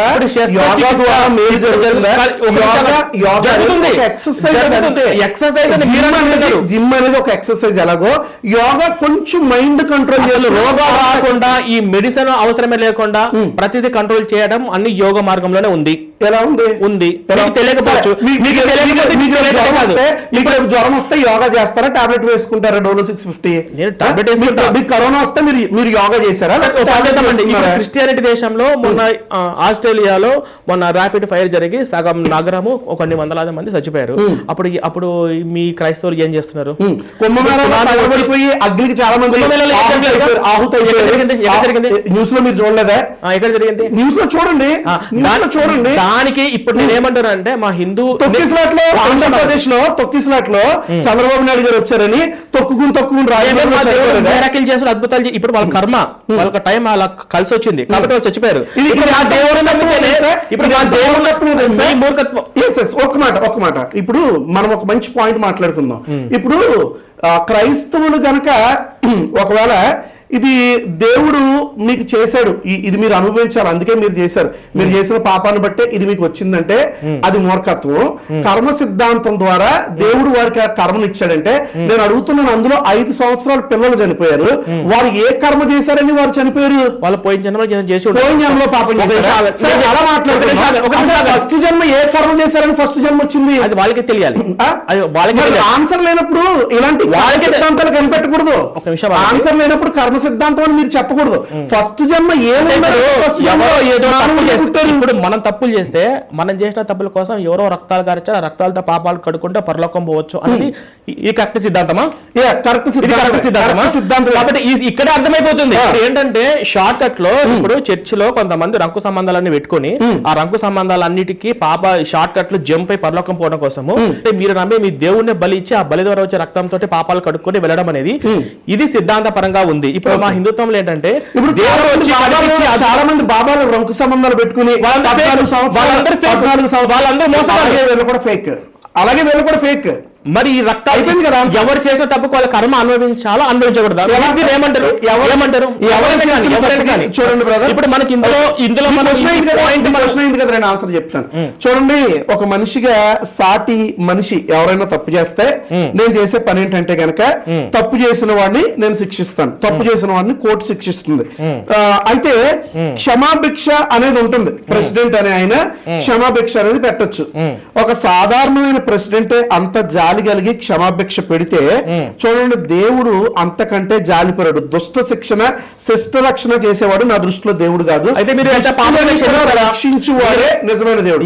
దీన్ని ఏమంటామనంటే గనక టైమ్లెస్. దీనికి చూడండి, దేవుడు ఎప్పుడో చనిపోయాడు. మీరు ఇదే పాయింట్ ఇక్కడ ఎత్తి చూపించారు. మీరు ఏమన్నారంటే గనక మీరు ఇందాక మాట్లాడుతున్న విధముగా వివేకము అనే ఒక పాయింట్ రాశారు. మీరు ఇక్కడ పేజ్ నెంబర్ 6 లో వివేకము అనేటువంటి పాయింట్ రాశారు. ఈ వివేకము అనే పాయింట్ లో మీరు ఒక క్వశ్చన్ అడిగారు. ఇప్పుడు ఏదైతే రైజ్ చేశారో అదే క్వశ్చన్ మీరు అడిగారు. నేను ఇప్పుడు చేసే పాపాలకి కొన్ని ఏళ్ల క్రితమే యేసు అనే వ్యక్తి చనిపోయాడు, ఇది నమ్మితే పరలోకం వెళ్తావు లేకపోతే నరకానికి వెళ్ళిపోతావు, ఇందులో వివేకం ఉందా అని మీరు అడిగారు కదా. నేను ఇప్పుడు ఒక క్వశ్చన్ వేసిన తర్వాత దీనికి ఆన్సర్ చెప్తాను. చూడండి, త్రేతాయుగం అనేది కొన్ని లక్షల ఏళ్ల క్రితం జరిగిపోయింది. అక్కడ రాముడు, ఆ తర్వాత కృష్ణుడు వచ్చాడు. కృష్ణుడు కూడా ఆయన ధర్మాన్ని కాపాడాడు. ఎప్పుడో 2000 సంవత్సరాల క్రితం రక్తం పెట్టిన యేసుక్రీస్తు యొక్క రక్తము 2000 సంవత్సరాల తర్వాత పనిచేయదు అని అంటే కొన్ని లక్షల ఏళ్ల క్రితం రాముడు వచ్చాడు, కొన్ని లక్షల ఏళ్ల క్రితం కృష్ణుడు వచ్చాడు. అప్పుడెప్పుడో ధర్మాన్ని కాపాడిన వాడు ఆయన ఇప్పుడు దేవుడు అవుతాడంటే అది హాస్యాస్పదంగా మీకు అనిపించడం లేదా? అది వివేకము అని మీకు అనిపించిందా? రెండు. మీరు అడిగిన దానికి ఆన్సర్ కూడా నేను చెప్తాను. నా క్వశ్చన్ అయిపోయింది కదా, మరలా నేను ఇప్పుడు క్వశ్చన్ అయిపోయింది, నాకు సమాధానం చెప్పే టైం ఉంది. నేను ఆన్సర్ ఆగండి. ఇందులో మీరు 2 ప్రశ్నలు అడిగారు, దీని గురించి అక్కడ అడిగారు, ఇక్కడ అడిగారు. ఫస్ట్ ఇప్పుడు నాకు సమాధానం, ఇప్పుడు మీ ప్రశ్న అయిపోయింది. ఒకటేసారి మీరు 10 ప్రశ్నలు అడగకూడదు, 1 లేదా 2 ప్రశ్నలు అడగారు. ఇందులో 2 ప్రశ్నలు అడిగారు. ఫస్ట్ ఇందాక మీరు శాస్త్రవేత్తల గురించి అడిగారు. సివి రామన్, జగదీష్ చంద్రబోస్, ఆర్యభట్ట, వీళ్ళందరూ కూడా పెద్ద శాస్త్రవేత్తలు. మన ఇండియన్ సైంటిస్టులను కొడితే ప్రపంచానికి మనకు తెలుస్తుంది. ఓకేనా? ఇప్పుడు శాస్త్రవేత్తల గురించి పక్కన పెడదాం. ఇప్పుడు మీరేమంటున్నారు, నేను ఇప్పుడు చేసే పాపాల క్రితం కొన్ని ఏళ్ల క్రితం ఎవరో వ్యక్తి చనిపోయాడు, తర్వాత త్రేతాయుగంలో రాముడి కృష్ణ దగ్గరికి వెళ్ళారు. ఫస్ట్ ఆఫ్ ఆల్ ఏంటంటే నాది హిందుత్వ గ్రంథాలు కానీ రాముడి కృష్ణకి సంబంధం లేదు. అయినా కూడా నేను మీరు అడిగిన ప్రశ్నకు ఏ విధంగా సమాధానం చెప్తానంటే, రాముడు కృష్ణుడు వాళ్ళు ఏదైతే ఉన్నారో వాళ్ళు ఏదో ఒక మనిషిగా ఆవిర్భవించి వాళ్ళు ఇచ్చినటువంటి ధర్మశాస్త్రం ఇప్పుడు ఆచరణగా ఉంది కాబట్టి వాళ్ళు విష్ణుమూర్తి అవతల కాబట్టి ఇప్పుడు దేవుడు అనేవాడు ఎప్పుడైనా దేవుడే. ఓకేనా? లక్షల సంవత్సరాల క్రితం వచ్చినా రాకపోయినా ఎప్పుడైనా దేవుడే. ఓకేనా? దేవుడికి అలాంటిది ముందు వెనక అనేది కాదు. ఫస్ట్ అది హిందూయిజానికే వర్తిస్తుంది. అదే నేను చెప్తున్నా. అదే అంటే దీనికి నేను సమాధానం చెప్పకూడదు. యాక్చువల్గా ఏంటంటే ఈ పుస్తకానికి నేను సమాధానం చెప్తాను. ఇందులో ఇది లాజికల్ గా లేదు. ఓకేనా? ఇప్పుడు తేతరేగల రాముడు కృష్ణ గురించి మనం ఇక్కడ డిబేట్ వచ్చేసి హిందూ అండ్ క్రిస్టియన్ గురించి కాదు. కేవలం నేను రాసినటువంటి క్రిస్టియన్ లో ఉన్నటువంటి ఈ బుక్ గురించి మాత్రమే. ఇందులో వివేకం ఉన్న వాళ్ళు ఎవరైనా సరే, ఇప్పుడు ఇది హిందుత్వం గురించి అయితే నేను ఇక్కడ చెప్పడానికి రాలేదు ఫస్ట్. ఎందుకంటే నేను కంప్లీట్ గా హిందూ గ్రంథములు మొత్తం చదివి రామాయణము, భగవద్గీత, మహాభారతము, శివపురం మొత్తం పర్ఫెక్ట్ గా తెలిసి అందులో ఉన్నటువంటి టాపిక్ మీద చేయాలనుకుంటే ఆ గ్రంథాలు తెలిసిన వాళ్ళ దగ్గరికి వెళ్ళి మీరు కూర్చొని డిబేట్లు చేయండి. నేను ఇక్కడ కేవలము బైబిల్ని ఎక్స్పోజ్ చేయడానికి మాత్రమే, క్రిస్టియన్స్లో ఉన్నటువంటి ఫ్రాడ్స్ ఎక్స్పోజ్ చేయడానికి మాత్రమే ఎక్స్క్రిప్షన్ ఛానల్ పెట్టుకున్నాను. నా ఛానల్ ముఖ్య లక్ష్యమైన ఇదే. ఎక్కడైనా సమయ సందర్భాలు వస్తే తప్ప అక్కడ కొన్ని పాయింట్లు మాత్రమే చెప్తా. Okay so right. ఇప్పుడు నేను చేసే పాపాలకు కొన్ని ఏళ్ల క్రితం యేసు అనే వ్యక్తి చనిపోయాడు, ఇది నమ్మితే పరలోకం. అంటే ఇప్పుడు ఏంటంటే నేను ఫస్ట్ ఇందులో నేను ఏదైనా తప్పులు చేశాను అనుకోండి, ఆ తప్పు నేను సారీ చెప్పాలి, లేదా ఆ తప్పుకు తగ్గట్టు శిక్ష నాకు నేను అనుభవించుకోవాలని చెప్పేసి అనుకోవడం అనేది మానవత్వం. నేను ఇప్పుడు తప్పు చేసి ఈ తప్పు ఎవరో నా కోసం ప్రాణం పెట్టారు, ఎవరో నా కోసం రక్తం కార్చారు అనే కాన్సెప్ట్ ఏదైతే ఉందో, ఇది తలా తోక ఉన్న వాళ్ళు ఎవరైనా కానీ, బ్రెయిన్ పనిచేసిన వాళ్ళు ఎవరైనా కానీ ఇది లాజిక్ అని అన్నారు. చదువుకున్న వాళ్ళు బీటెక్ చదివాను కాబట్టి ఇప్పుడు ఉన్నటువంటి యూత్ జనరేషన్ ఎవరైతే ఉన్నారో ఇది లాజికల్గా లేదు, ఇదేమి సిద్ధాంతము అని అనిపించింది కాబట్టి నేను ఈ పాయింట్ రాశా. లేదు మీది నమ్మకమా విశ్వాసమా? నాకు ఒకటి చెప్పండి. మీ నమ్మకం అయితే ప్రూఫ్ చేయాలి. ఇప్పుడు నేను చేసే పాపాలకు ఇప్పుడు రక్తం గారిస్తే నా పాపం పోయింది అనడానికి నమ్మకం ఏంటి, ప్రూఫ్ ఏంటి? మానవునికి దేవునికి చాలా వ్యత్యాసాలు ఉంటాయి బ్రదర్. ఏంటో వ్యత్యాసాలు అంటే చెప్పుకుంటూ పోతే చాలా వందలు ఉంటాయి. ఓకే, నువ్వు దేవుడివి, నేను మానవుణ్ణి, నాలోను పాపం ఉంది, నీలోను పాపం ఉంది, మన ఇద్దరికి తేడా ఏమీ లేదు. నువ్వు పెళ్లి చేసుకున్నావు, నేను పెళ్లి చేసుకున్నాను, మన ఇద్దరికి తేడా ఏమీ లేదు. నువ్వు రేప్ చేసావు, నేను రేప్ చేశాను, మన ఇద్దరికి తేడా ఏం లేదు. నాలో ఉన్న క్వాలిటీస్ నీలో ఉండకూడదు ఖచ్చితంగా. నీలో ఉన్న క్వాలిటీస్ మరి ఎవరిలో కనిపించకూడదు, అప్పుడే నువ్వు దేవుడు అవుతావు. ఒకవేళ నాలో ఉన్న క్వాలిటీస్ నీలో కూడా కనబడితే నువ్వు మానవుడు అవుతావు, ఇంక నువ్వు దేవుడు అయ్యే అవకాశము లేదు. ఇది క్రిస్టియానిటీకి ఉన్న ప్రాముఖ్యమైన కాన్సెప్ట్. రైట్? మీ క్రిస్టియానిటీలో మీరు ఎంత పాపాన్ని క్షమిస్తారా? నా ఆన్సర్ మీరు క్షమిస్తారా? నేను మిమ్మల్ని స్ట్రైట్ అడుగుతున్నాను సార్, నేను మిమ్మల్ని స్ట్రైట్ గా ప్రశ్న అడుగుతున్నాను, మీరు ఎంత పాపానైనా క్షమిస్తారా? నేను క్షమిస్తానని చెప్పట్లే. బైబిల్ ఏం చెప్తుందంటే సరే క్షమించు అనే పదమే బైబిల్ చెప్తుంది. అంటే 77 మార్లు ప్రభు క్షమించు అని అంటున్నాడు. 77 మార్లే క్షమించాలా? 78సారి ప్రవీణ్ తప్పు చేస్తే చంపేయాలా? కాదు. ఆయన ఏమంటున్నాడంటే మెటాఫోరికల్ గా 77 ఎందుకు ఉపయోగిస్తున్నాడు తెలుసా? ఇన్ఫైనైట్. ఒక వ్యక్తిని ఎన్నిసార్లు క్షమించాలంటే ఎన్ని మార్లైనా నువ్వు క్షమించాలనే కాన్సెప్ట్ ఆయన అక్కడ చెప్తున్నాడు. అయితే ఇప్పుడు మీ బైబిల్ సిద్ధాంత ప్రకారము మీరు నన్ను ఎంత పాపం చేసినా మీరు క్షమిస్తారా? నేను క్షమిస్తానని చెప్పట్లే. అంటే మీ బైబిల్ క్షమిస్తుందా? మీరు కాన్సెప్ట్ మీ బైబిల్ క్షమిస్తుందా? రైట్ గా ఆన్సర్ చెప్పండి. మీ కాన్సెప్ట్, మీ క్రిస్టియానిటీ మొత్తం నాకు అనవసరం. ఇప్పుడు ప్రపంచంలో ఎవరికి తెలియదు, నేను మీరు నేనే ఉన్నా. ఖచ్చితంగా ఆన్సర్ వచ్చిందా మీకు? బైబిల్ క్షమిస్తుంది కదా. రైట్. ఇప్పుడు నేనున్నా, ఒక అమ్మాయిని బలాత్కారం చేసే అమ్మాయిని చేసి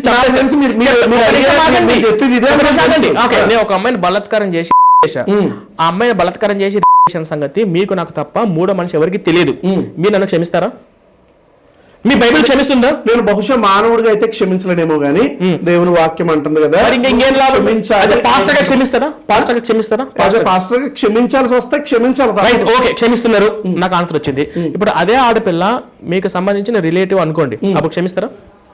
నేను అదే చెప్తున్నాను కదా బ్రదర్, నేను చెప్పింది మీకు క్లియర్ గా అర్థం కావాలి. ఒక మనిషిగా నేను క్షమించలేనేమో గానీ పాస్టర్ గా బైబిల్ పరంగా ఖచ్చితంగా క్షమించాలి. ఒక పాస్టర్ గా ఖచ్చితంగా. ఇప్పుడు నేను మీ ఇంట్లో ఉన్న వాళ్ళని కూడా తప్పు ఇలా అడగకూడదు, ఐఎమ్ రియల్లీ సారీ, బట్ జనాలకు అర్థం అవ్వాలి కాబట్టి ఇలా అంటున్నాను. అంటే మీ ఇంట్లో ఉన్నటువంటి ఆడపిల్ల వాళ్ళని కూడా నేను ఏదైనా చేరాది చేసి చంపేసినా కూడా మీరు క్షమిస్తారు, మీరు ఏ శిక్ష వేయరు. బైబిల్ తెలిసినోడైతే ఏ శిక్ష వేయడు, బైబిల్ తెలియని వాడైతే ఖచ్చితంగా శిక్షిస్తాడు. ఇదే దేవుని వాక్యం చెప్తుంది. అదండి ఇప్పుడు మనకు ఈ వీడియో ద్వారా మనకు అర్థమైంది. సరే, ఇప్పుడు మనకి ఈ డిబేట్ ద్వారా మనకు అర్థమైందంటే నేను ఇది మళ్ళీ లాగ్ చేయాలని అనుకోవట్లేదు. సో ఇంకా మీరు అర్థం చేసుకోండి. Next question. రైట్. ఇప్పుడు దేవుని యొక్క సాక్రిఫైస్ గురించి మీరు మాట్లాడారు. ఎప్పుడో 2000 సంవత్సరాల క్రితం దేవుడు సాక్రిఫైస్ చేస్తే తన రక్తాన్ని చెందిస్తే ఇప్పుడు ఎలా చెందుతుంది అని మీరు అడిగారు కదా. దేవునికి మానవునికి ఉన్న వ్యత్యాసం చెప్తా ఉన్నప్పుడు మీరు ఆపేసారు. ఆ రక్తం ఎక్కడ దొరుకుతుంది? 1 మినిట్. రక్తం ఎక్కడ పాపాలు కడుకున్నా నన్ను చెప్పేనివ్వండి. మీ క్వశ్చన్స్ అన్ని కూడా మీరు రాసుకుని మీరు అడగొచ్చు. ఇంకోటి తీసుకో. ఇంకోటి చూడండి, మీకు ఒకటే విషయం చెప్తాను. దేవునికి మానవునికి ఉన్న వ్యత్యాసం ఏంటి అని అంటే గనక నేను ఇందాక చెప్పినట్లుగా మానవుడు పాపాత్ముడు, దేవుడు పరిశుద్ధుడు. ఇది ప్రతి మత గ్రంథం కూడా చెప్తుంది. పరిశుద్ధత అంటే ఏంటంటే పరిశుద్ధత అంటే ఎటువంటి పాపము లేనివాడు. రెండు లెట్ మీ కంప్లీట్. మానవుడికి టైం స్పేస్ మ్యాటర్ అనేది ఉంటుంది, దేవుడికి టైం స్పేస్ మ్యాటర్ అనేది ఉండదు. ఆయన చేసే పనులకి కూడా టైం స్పేస్ మ్యాటర్ అనేది, టైం స్పేస్ మ్యాటర్ ఇవి లేవని చెప్పి బైబిల్ ఎక్కడ ఉంది? బైబిల్ ఎక్కడ ఉంది? ఆది యందు దేవుడు భూమి ఆకాశములు సృజించెను. ఆది అంటే ఆయనకి ఆదియు లేదు అంతము లేదు. ఆదిని చేసింది ఆయన, టైం లేదు ఆయనకి. స్పేస్ ఏది లేని చోట్ల ఆయన ఈ యొక్క భూమి ఆకాశములు చేశాడు. స్పేస్ మ్యాటర్, ఏ మ్యాటర్ లేకుండానే ఇది అంతటిని కూడా ఆయన చేశాడు. టైం స్పేస్ మ్యాటర్ లేకుండానే, టైం స్పేస్ మ్యాటర్ లేని దేవుడు టైం స్పేస్ మ్యాటర్ ని ఆయన క్రియేట్ చేశాడు. అంటే ఇప్పుడు అన్ని దేవుడికి ఉండో మానవుడికి ఉంటే అదే మానవుడికి దేవుడికి ఉన్న వ్యత్యాసం. Let me complete. ఇప్పుడు ఆయన రక్తం చిందించడం కూడా టైమ్లెస్ సాక్రిఫైస్ అంటారు దీన్ని, మీరు రాసుకోండి కావాలంటే. ఆయన రక్తం చిందించడాన్ని కూడా టైమ్లెస్ సాక్రిఫైస్ అంటారు. పాయింట్ నెంబర్ 1 అంటే ఆయన రక్తము చిందించడానికి దీనికి టైంతో పని లేదు. ముందు వారి పరిస్థితి ఏంటి, వెనక వారి పరిస్థితి ఏంటి, థియలాజికల్ గా దీన్ని టైమ్లెస్ సాక్రిఫైస్ అంటారు. అంటే ఇప్పుడు 2000 సంవత్సరాల క్రితం చిందించాడు కదా, ఇప్పుడు వాళ్ళ పరిస్థితి ఏంటి, ఆయన రక్తానికి టైం లేదు. ఎందుకంటే ఆయన దేవుడు కనుక ఆయన చిందించిన రక్తానికి టైమ్లెస్ సాక్రిఫైస్, టైం లేదు. మరి వెనకాల వాళ్ళ పరిస్థితి ఏంటి, వారికి కూడా టైం లేదు. ఆయన ఇక్కడ చిందించాడు కనుక ముందు వారి పరిస్థితి ఏంటి, వెనక వారి పరిస్థితి ఏంటి, అప్పుడే చెల్లుతుందా అని అనడానికి లేదు. ముందు వారికి సంబంధించినదే ఆయన రక్తము, వెనక వారికి సంబంధించినదే. ఇంకోటి ఏంటో చెప్పిన, దీన్ని థియలాజికల్ గా సఫిషియంట్ సాక్రిఫైస్ అంటారు. అంటే చాలినటువంటి, ఒక మాటలో చెప్పాలంటే వారికి చాలినటువంటి సాక్రిఫైస్ అది. అంటే ఆయనది శాశ్వతమైన, ఏమని చెప్పాలి, చర్య, శాశ్వతమైన చర్య. ఇది సఫిషియంట్ సాక్రిఫైస్. చూడండి, ఈ రక్తం కొంతమందికి సరిపోద్దా, ఇది క్రిస్టియన్స్ కి మాత్రమేనా, హిందూస్ కి మాత్రమేనా? ప్రతి ఒక్కరికి కూడా sufficient sacrifice, timeless sacrifice, sufficient sacrifice. దీని గురించి ఇది చాలా పెద్ద సబ్జెక్ట్. నేను 2 పదాల్లో 2 నిమిషాల్లో తేల్చేశాను. కారణం ఏంటో తెలుసా, మనం ఈ బుక్ గురించి మాట్లాడుకోవాలి కనుక దీన్ని నేను ఇంకా సాగదీయట్లేదు. లేదు అని అంటే కనుక క్రీస్తు యొక్క రక్తం గురించి మీరు అవగాహన లేకుండా, ఈ యొక్క వివేకము అనే మాట వివేకం లేకుండా అని రాశారని నేను అనుకుంటున్నాను. రైట్, ఇప్పుడు అయిపోయింది. నేను చెప్తాను చూడండి. ఆది యందు దేవుడు భూమాకాశము సృజించాను అని అనగానే టైము, మ్యాటరు, స్పేస్ మొత్తం ఆ 3 వచనాల్లో మీకు కనిపించినాయి. అంతే కదా? అంతే. రైట్, అయిపోయింది. సరే, నెక్స్ట్ రక్తం చిందించడం ద్వారా, అంటే రక్తం చిందించడానికి ముందు ఉన్న మానవులు, చిందించిన తర్వాత ఉన్న మానవులు పాపాలని పోతున్నాయి. ఓకేనా? సరే, ఇప్పుడు ఆ రక్తం ఎక్కడ దొరుకుతుంది? ఎక్కడ? ఇప్పుడు నా పాపాలు రక్తాలతో కడిగారు అంటే, రక్తాలతో కడగడం నాకు చిన్నప్పటి నుంచి నాకు ఫస్ట్ వచ్చిన డౌట్ ఇదే. మా దేవుడు యేసు రక్తాలు పాపాలని రక్తాలతో కడిగాడు అన్నాడు. రైట్, అంటే రక్తం ఎక్కడుంది, ఎలా కడుగుతారు? Brother, this blood is not about physical. ఇది ఫిజికల్ గా లేదు. ఫిజికల్ గా చిందించాడు కనుక ఫిజికల్ గా ఈ రక్తం ఉండాలి, కెమికల్ గా స్టోర్ చేయలే. ఫిజికల్ గా ఇది ఆయన చిందించాడు కనుక ఫిజికల్ గా ఇది ఉండాలని కాదు. అందుకే ఆయన సాక్రిమెంట్స్ అనేవి ఇచ్చాడు. ప్రభురాత్రి సంస్కారంలో మీకు బాగా ఐడియా ఉంటుంది. రొట్టె ద్రాక్ష మనం చూసుంటారు, బల్లారాధన అనేది ఇస్తూ ఉంటాం. అంటే ఇప్పుడు దాన్ని రక్తానికి ఒక సూచన అంతే. నిజంగా యేసుక్రీస్తు రక్తమే మనం బాటిల్లో పట్టుకుని తాగుతున్నాం, ఆయన శరీరాన్ని పీక్కుంది అంటున్నాం. ఇంత దుర్మార్గమైన ఆలోచన కాదు అది. ఏంటి అని అంటే కనుక ఈ బ్లడ్ చూసినప్పుడు, అంటే ఆ రక్తం షేప్ లో ఉన్న ఆ రక్తము కలర్ లో ఉన్న ఆ వైన్ చూసినప్పుడు ఏమనిపించాలంటే కనుక ఇది క్రీస్తు రక్తము, అది పట్టుకున్న బ్రెడ్ ఇది క్రీస్తు శరీరము, ఇది తింటున్న నాలో పవిత్రత వస్తుంది అనే కాన్సెప్ట్ అంతే. ఇప్పుడు నాకు ఆన్సర్ వచ్చేసింది. నేను మా వాళ్ళకి చెప్పాలనుకుందంటే, ఈ రక్తాలు తాగడాలు, శరీరాలు పీక్కు తినాలి అనేది చేతబడికి సంబంధించినటువంటి కాన్సెప్ట్. అంటే పిశాచులు, దయ్యాలు, చేతబడి చేసే క్షుద్ర పూజలు చేసే వాళ్ళు ఎవరైతే ఉన్నారో వాళ్ళు ఈ రక్తాలు తాగడాలు, శరీరాలు పీక్కు తినాలి లాంటివి చేస్తారు. ఓకే, సరే. శ్మశానాల్లో తిరుగుతుంటాడు కదా, తిరుగుతూ ఉంటాడు కదా. అమ్మోరు రక్తం తాగింది కదా, రక్తం తాగింది కదా, ఇప్పుడు ఆమె కూడా రక్త పిశాచేనా మరి? సరే, ఇప్పుడు మీరు కట్ చేయకుండా వేయాలి ఇదంతా కూడా. ఎందుకంటే మీరు ఖచ్చితంగా కట్ చేయకుండా వేయాలి. సరే, ఇప్పుడు నేను మా శివుడు గురించి, నేను శివపురాణం చదివాను అని చెప్పేసి శివ గురించి నీకు చెప్పండి. సరే, మీకు అలా అర్థమైంది అనుకోండి, మీ ప్రశ్నలకు సమాధానాలు హిందుత్వ గ్రంథాల వల్ల అడగండి. ఓకేనా, రైట్, అది వదిలేసేయండి. ఈ యొక్క కెమెరా ద్వారా లేదా నేను ఇది చెప్తున్నాను చూడండి, కెమెరాలో రికార్డ్ అవుతుంది, ఈ కెమెరాలో రికార్డ్ అవుతుంది ఈచ్ అండ్ ఎవ్రీథింగ్. నేను ఏది కట్ చేయను, ప్రతిదీ నేను పెడతాను, ఓకేనా. సో రవీంద్రనాథ్ గారు ఏవైతే అడిగారో, శివుడు కూడా ఏంటంటే మీరు అడిగింది ప్రశ్నలు చెప్పండి. శివుడు ఆయన పురులు వేసుకుని తిరుగుతాడు, ఆయన కూడా రాక్షసుడే. అమ్మవారు ఆమె రక్తం తాగినట్లుగా మనందరికీ కూడా తెలుసు కదా, ఆ యొక్క తల నరుక్కుని ఆమె రక్తం ఆమె తాగినట్లుగా ఈ రక్తం ఇలా పడుతూ ఉంటే ఆ రక్తం ఆమె తాగుతుంటది. ఇప్పుడు ఆమె కూడా రక్త పిశాచ. ఇలా చెప్పుకుంటా పోతే హిందూ దేవుళ్ళు దేవతలు చాలా మంది నించున్నారు, వారందరినీ నేను కోట్ చేయగలను. వారందరూ కూడా రాక్షసులు రక్త పిశాచులు ఒప్పుకుంటారు. ఇప్పుడు మీరు ఏం చెప్తున్నారంటే రవీంద్రనాథ్ గారికి హిందుత్వం సంబంధించి శివుడి గురించి కానీ, రాముడి గురించి కానీ, కృష్ణుడి గురించి తనకు ఉన్నటువంటి సందేహాలు ఏవైతే ఉన్నాయో, ఆ సందేహాలు అన్నిటికీ కూడా మీలో ఎవరైనా సమాధానం చెప్పాలనుకుంటే రవీంద్రనాథ్ గారిని కానీ పిలవండి. ఇప్పుడు మేమిద్దరం ఎలా కూర్చున్నామో మీరు కూడా హిందుత్వ గ్రంథాలు తెలిసిన వాళ్ళు, వాటి గురించి పట్టు ఉన్న వాళ్ళు కూర్చొని అవి కూడా ఎక్స్ప్లెనేషన్ చేయండి. ఎందుకంటే నేను బైబుల్, జీజస్, నా పుస్తకాలు మాత్రం ఇక చేయనీకి ఉన్నాను, ఓకేనా. Next point brother, my second question is జ్ఞానము అనే ఒక టైటిల్ మీరు పెట్టారు. రెండోగా 6వ పేజీలో జ్ఞానము. ఈ మతాన్ని ఫాలో అయ్యే వారికి సైన్స్ నమ్మరు అని మీరు ఒక స్టేట్మెంట్ ఇచ్చేసారు. చూడండి, బైబిల్ అనేది సైన్స్ ని నిరూపిస్తుంది తప్ప బైబిల్ ఎప్పుడు కూడా సైన్స్ ని వ్యతిరేకించట్లేదు. మనుషులు కొంతమంది తెలియక చేసిన తప్పుని బైబిల్ మీద ఆపాదించకూడదు. చూడండి, నేను ఏదైనా ఒక స్టేట్మెంట్ ఇస్తే ఆ స్టేట్మెంట్ అనేది రవీంద్రనాథ్ కి మాత్రమే సంబంధించినది. ఇప్పుడు ప్రవీణ్ ఏదైనా ఒక స్టేట్మెంట్ ఇస్తే అది ప్రవీణ్ కి మాత్రమే సంబంధించింది. అది తీసుకుని వచ్చి హిందూయిజానికి నేను ఆపాదించకూడదు, అది తీసుకుని వచ్చి మీరు క్రైస్తవ్యానికి ఆపాదించకూడదు. ఎవరో కొంతమంది గెలీలియోని, కోపర్నికస్ ని కోపర్నికస్ సారీ కట్ చేసుకుని మళ్ళీ ఏంటంటే లేదు ఇక్కడ చేయరు.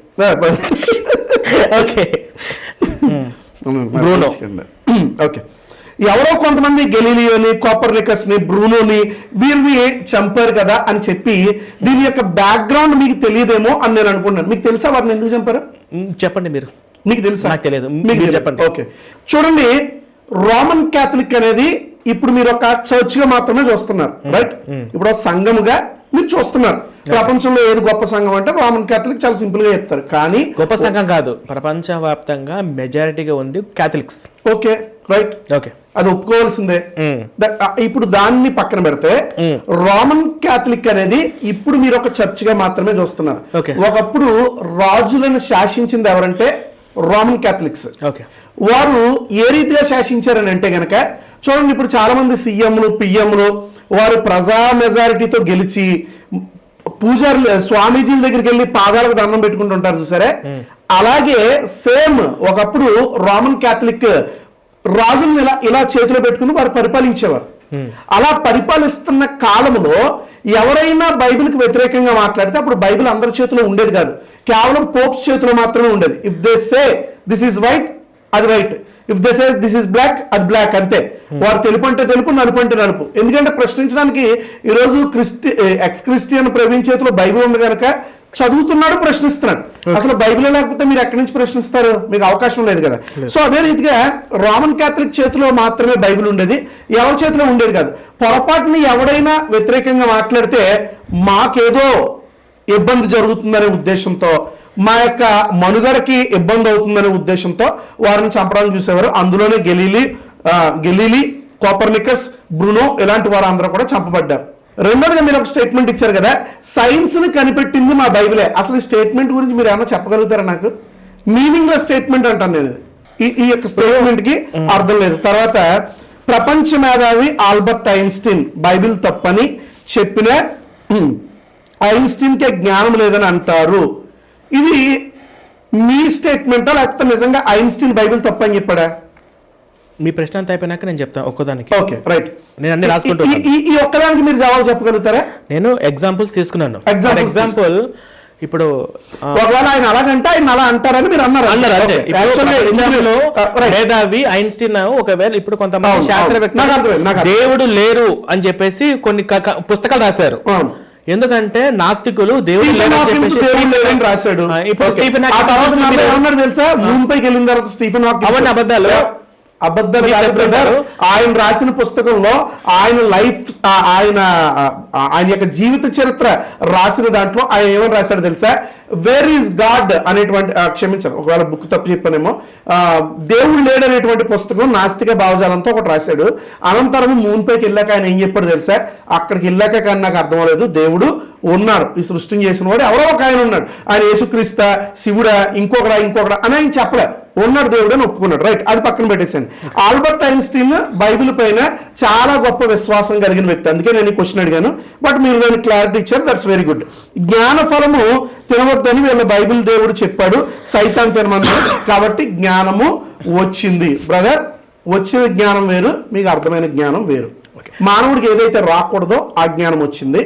కాబట్టి ఈ జ్ఞానము మానవుడు నశించిపోవడానికి, మానవుడిని మరణానికి నడిపించే జ్ఞానం, కాబట్టి దానిని దేవుడు తినొద్దన్నాడు. ఇది ఒక పరీక్ష మాత్రమే. రైట్, మీరు ఏమన్నా చెప్పాలనుకుంటే ఇప్పుడు చెప్పండి. రైట్, ఇప్పుడు ఫస్ట్ భూమి ముందా ఆకాశం ఉందా? భూమి ముందా ఆకాశం ఉందా? దేవుడు భూమి ఆకాశమును సృజించాడు. నేను అడిగిన ప్రశ్న స్ట్రైట్ గా ఒకటే, ఈ సృష్టి ఈ విశ్వంలో భూమి ముందా ఆకాశం ఉందా? దేవుడు భూమి ఆకాశములను కలిపి చేశాడు. అంటే ఫస్ట్ భూమి ముందు, అది వెనక. ఫస్ట్ భూమి, తర్వాత ఆకాశము, అంతేనా? అలానే ఏం చెప్పలేదు. దేవుడు ఆది అందు భూమాకాశము సృజించాను, భూమి తర్వాత ఆకాశం. దేని బేస్ చేసుకోవడం ఏంటి?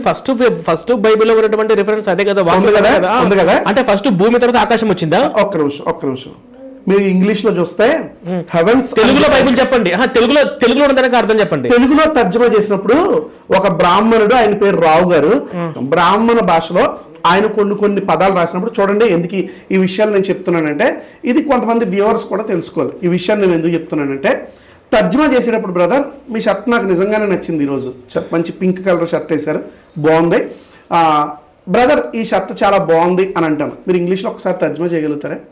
ఏమంటారు దాన్ని? షర్ట్ ఈస్ వెరీ బ్యూటిఫుల్ అంటారు. వెరీ బ్యూటిఫుల్ కదా. ఇంకా అబ్బా అద్భుతంగా ఉంది బ్రదర్ అంటే ఆసమ్ అంటారు, అంతే కదా బ్రదర్?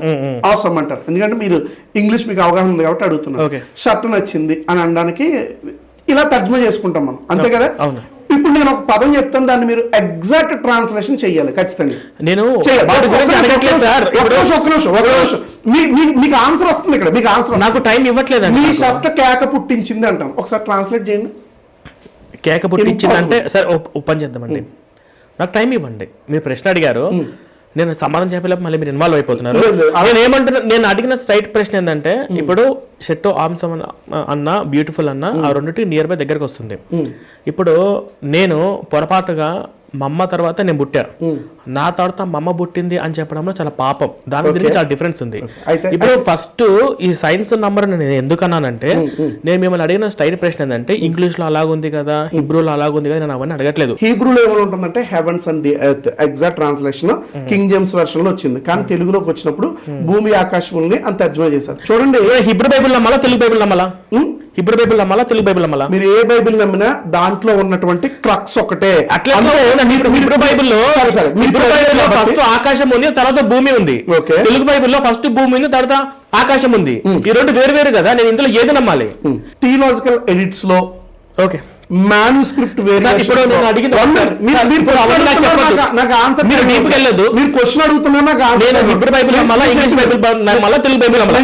హిబ్రూ ఇంగ్లీష్ తెలుగు నాకు స్ట్రైట్ గా ఆన్సర్ చెప్పండి. ఈ రెండింటిలో ఏ బైబిల్ నమ్మాలి చెప్తున్నాను.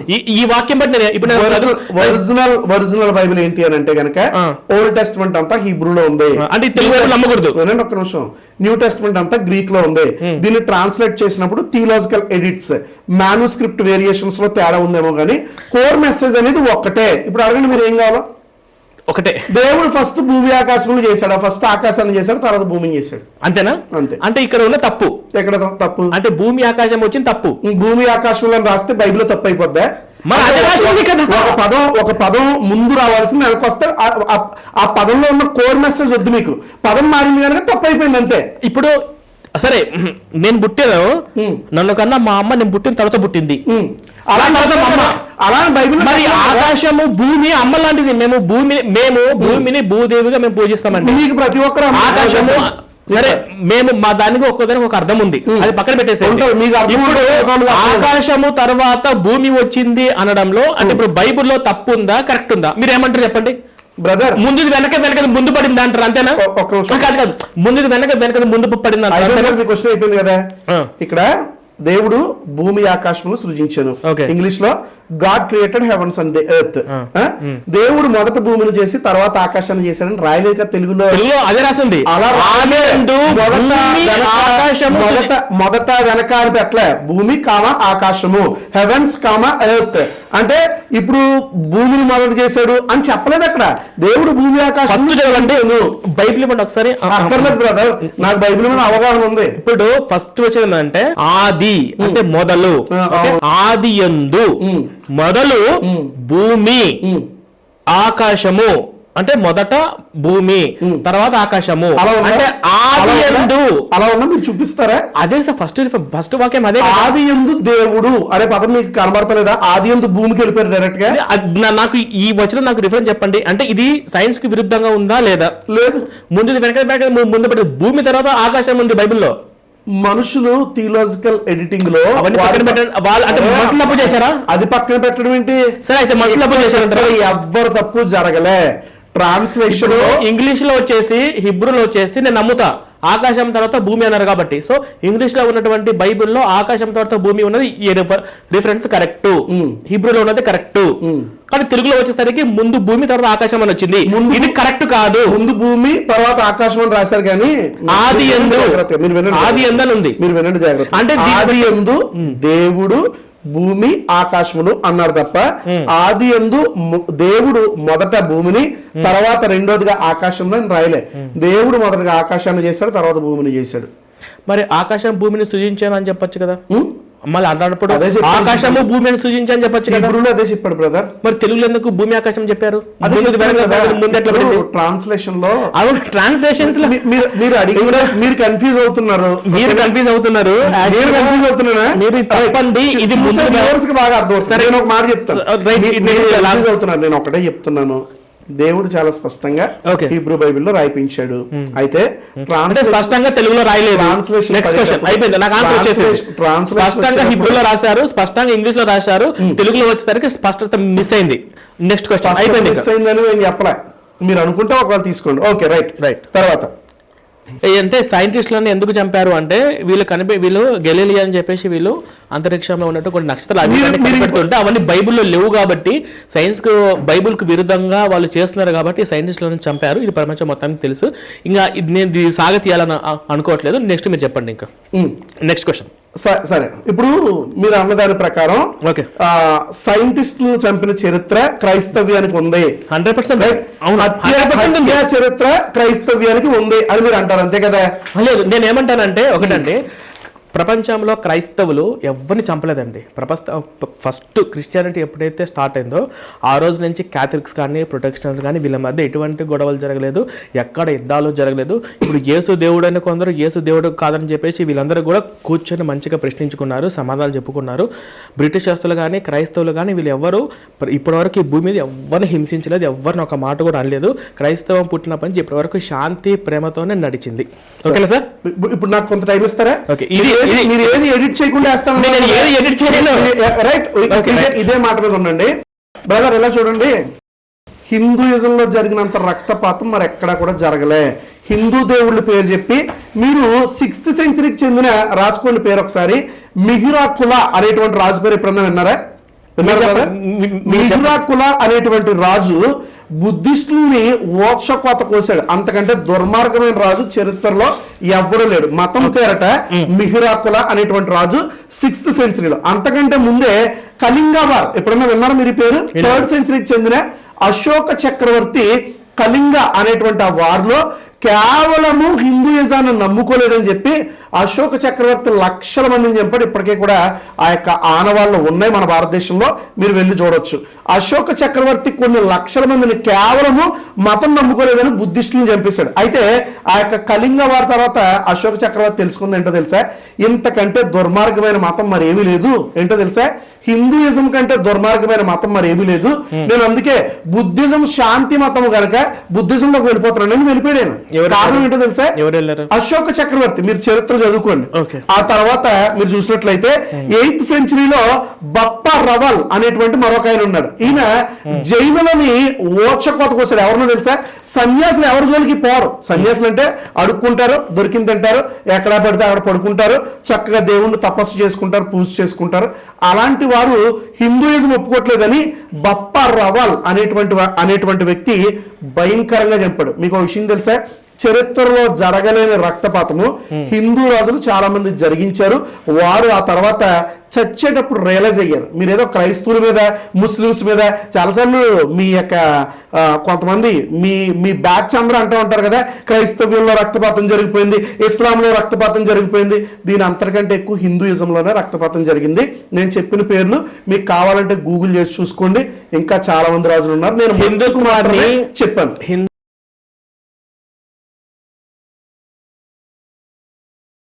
హిందూయిజం మారలేదని, హిందుత్వాన్ని నువ్వు స్వీకరించలేదని చెప్పేసి చరిత్రలో ఎప్పుడు దేశంలో యుద్ధం జరగలేదు. ఎందుకంటే ఈ భారతదేశం ఎప్పుడైతే ఆవిర్భించిందో అప్పటి నుంచి ఇప్పటి వరకు అందరూ హిందువులుగానే ఉన్నారు.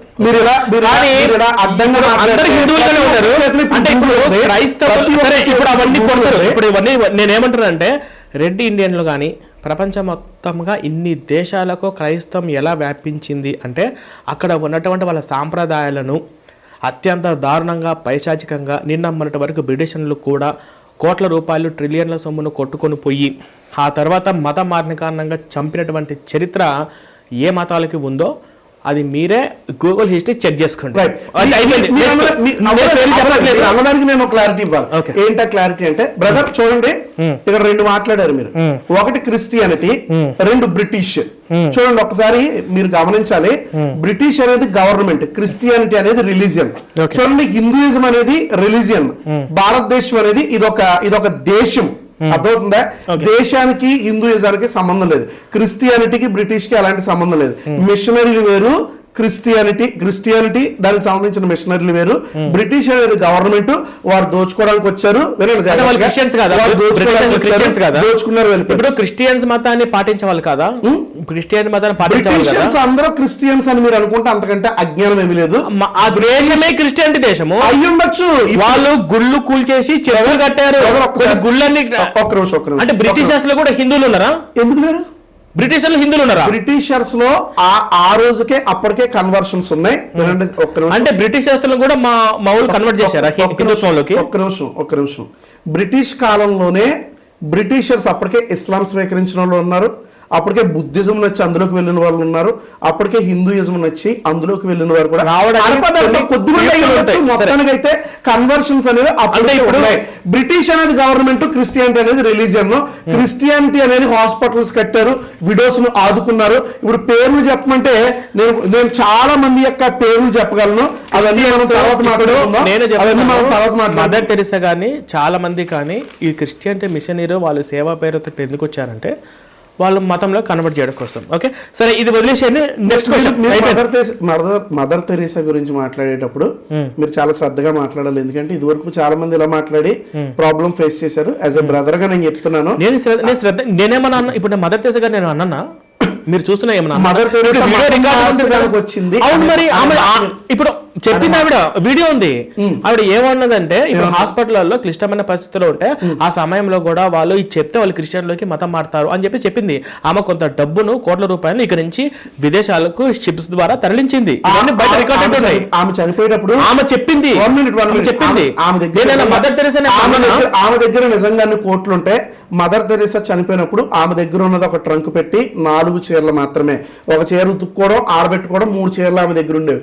అన్ని కోట్లు ఉంటే 3 చీరలు. మీకు మదర్ తెరీసా అంటే గౌరవమేనా?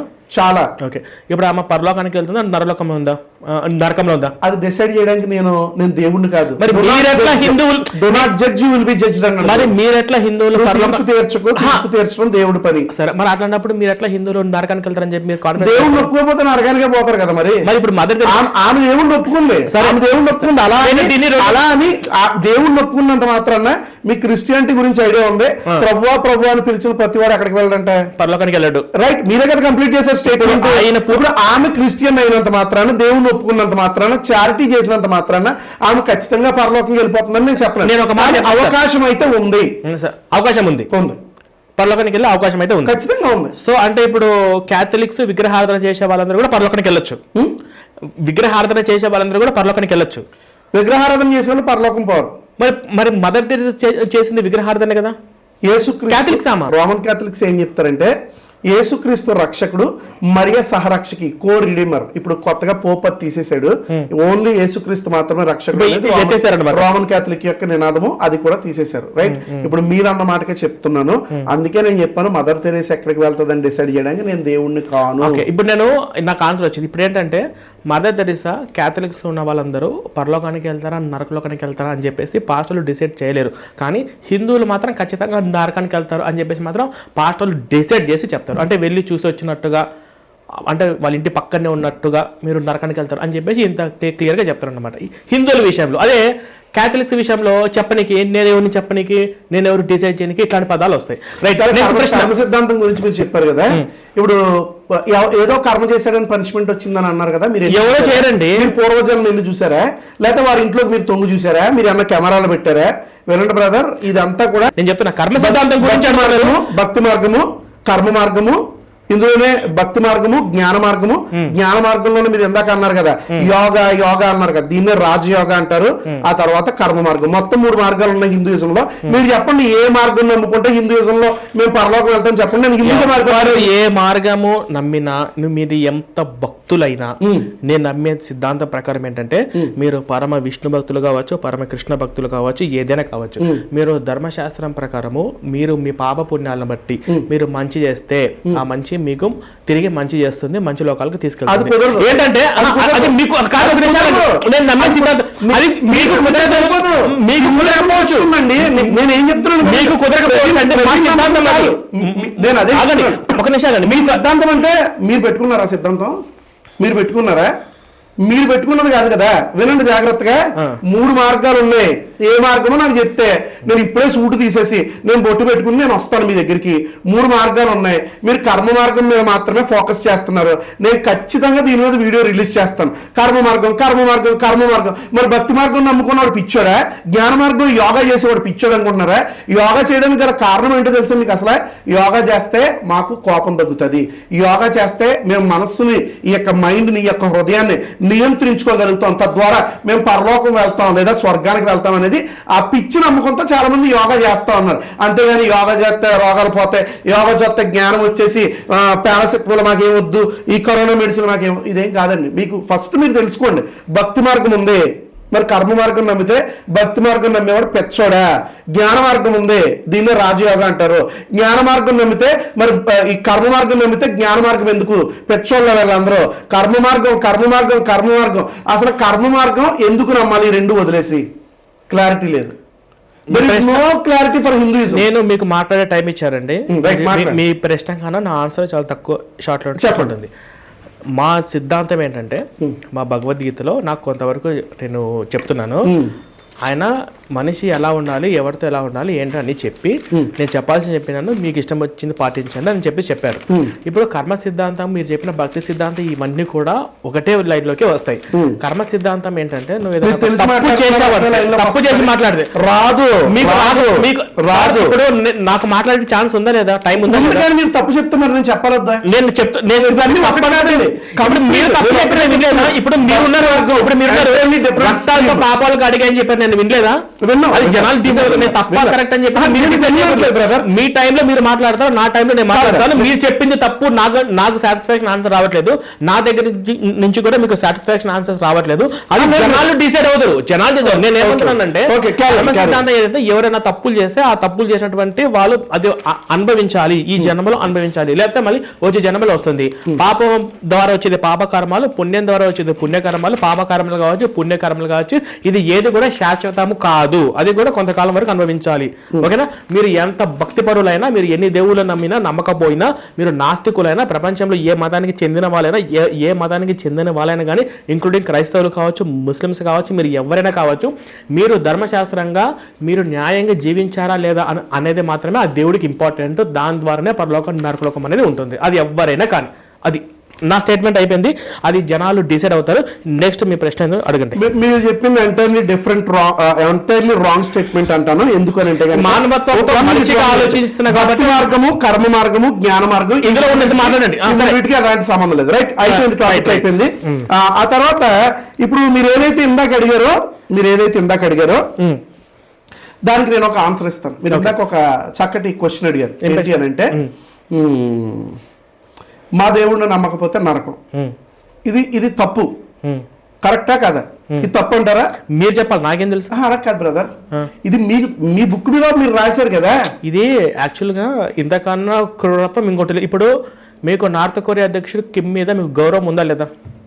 నాకు గౌరవం ఎందుకుంటారు? ఆయన ఎక్కడో దేశం కాదు, ఇంక్లూడింగ్ ఆయన ఒక మనిషిగా మీరు గౌరవిస్తారా, గౌరవించారా?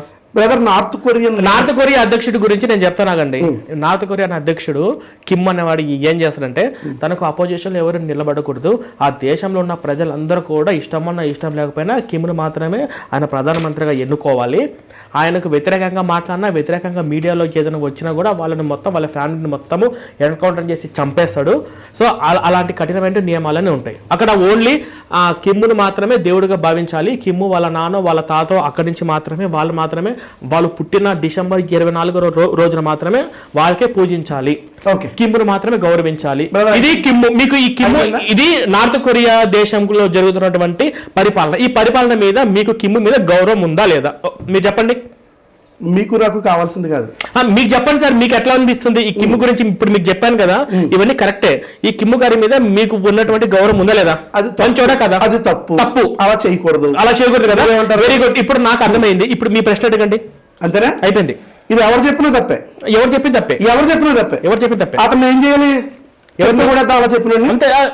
అంతేనా? ఇప్పుడు కిమ్ లాంటి వాళ్ళని రాసుకోండి. పద్మ పురాణము, హిందూ గ్రంథాల గురించి కాదు, హిందూ గ్రంథాల గురించి మీకు ముందే చెప్పాను.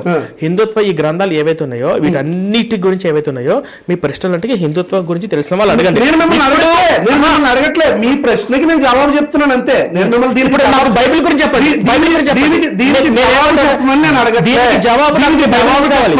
నాకు ఏంటంటే, నాకు దీనికి జవాబు బైబిల్ నుంచి కావాలి. ఓన్లీ బైబిల్ నుంచే కావాలి. నాకు హిందూ గ్రంథాల గురించి నాకు ఎక్కడ, ఎందుకంటే అది తెలిస్తే వాటి గురించి చెప్పొచ్చు. నేను చెప్తానండి, చెప్తాను. నా ఆన్సర్ నేను ఎలా చెప్తాను అన్నది అది నా ఇష్టం. మీ ఇష్టం ఆన్సర్ చెప్పడానికి లేదు, ప్రజలు డిసైడ్ చేస్తారు. అట్లప్పుడు మీ ఇష్టం వచ్చిన మీరు నాకు ఆన్సర్ కావాల్సింది అంటే బైబిల్ నుంచి కావాలి. నాకు బైబిల్ నుంచి మాత్రం, బైబిల్ నుంచే ఇస్తాను. ఫస్ట్ బైబిల్ ఓపెన్ చేయండి. నేను అందుకే అడిగాను, బైబిల్ ఓపెన్ చేయండి. నేను అందుకే అడిగాను మిమ్మల్ని. నేను అందుకే మిమ్మల్ని ఏమని అడిగానంటే, ఎవరు చెప్పినా తప్పేనా అని అన్నాను. రిఫరెన్స్ పద్మ పురాణము, భూమికాండము 96వ అధ్యాయం 11వ శ్లోకంలో.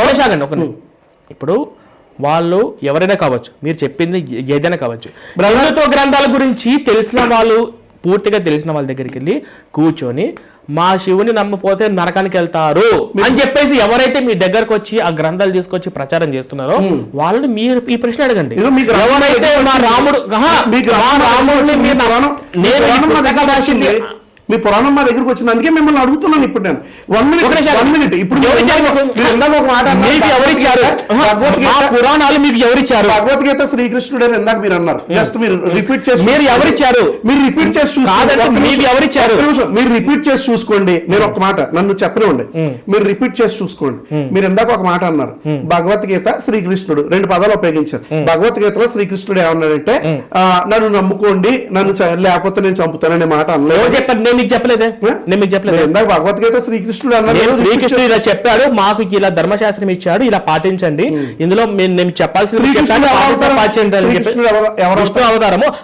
ఇప్పుడు హిందూ గ్రంథాలు అంటే ఒక్క నిమిషం విష్ణు గురించి మీరు వెళ్ళండి సార్. అర్థం కావట్లా. శివార్చకులు, కామన్ సెన్స్ ఉందా లేదా? కామన్ సెన్స్ ఉందా లేదా? కామన్ సెన్స్ ఉందా లేదా? మీకు కామన్ సెన్స్ ఉందా లేదా? ఒకటే అడుగుతున్నా. మీకు అప్పటి నుంచి ఇప్పుడు నాకు ఈత రాదండి, నాకు అసలు ఈత ఏందో తెలియదు. అందులో తోసేస్తే ఎట్లా? మరి అప్పుడు మీరు ఇంత స్ట్రాంగ్ గా రాయకూడదు కదా. నేను రాసింది నాకు ఇందులోంచి సమాధానం నాకు బైబిల్ గురించి మాత్రమే కావాలి. నాకు హిందూ గ్రంథాల గురించి అయితే నాకు అవసరం లేదు. హిందూ గ్రంథాలు నాకు అవసరం లేదు అన్నప్పుడు మీరు నేను రాసింది ఇందులో నేను రాముడి గురించి ఉందా, కృష్ణుడి గురించి ఉందా, దేవుడి గురించి ఉందా? నేను చెప్పింది మేము ఇందులో ఫాలో అవుతున్నా. నాకు బైబిల్ గురించి మీరు సమాధానం చేయలేదు చెప్పండి, లేకపోతే నాకు సమాధానం తెలియదని తెలియజండి. ఇప్పుడు మా దేవుడిని నమ్మకపోతే నరకానికి వెళ్తారు కాదండి, ఒక నిమిషం అండి. మా దేవుడు నమ్మకపోతే నరకానికి వెళ్తారు అన్నారు. ఇది మీ బైబిల్ గురించి ఇది సిద్ధాంతంగా కరెక్ట్ గా ఉందో లేదా ఒక మాట చెప్పండి. నేనైతే నేను ఒక నాస్తికుడు కదా, అన్ని గ్రంథాల గురించి ఉంది కదా. అంటే ఇప్పుడు కిమ్ము మామ ఏ విధంగా అయితే తప్పో అన్ని గ్రంథాలలో తప్పేరా?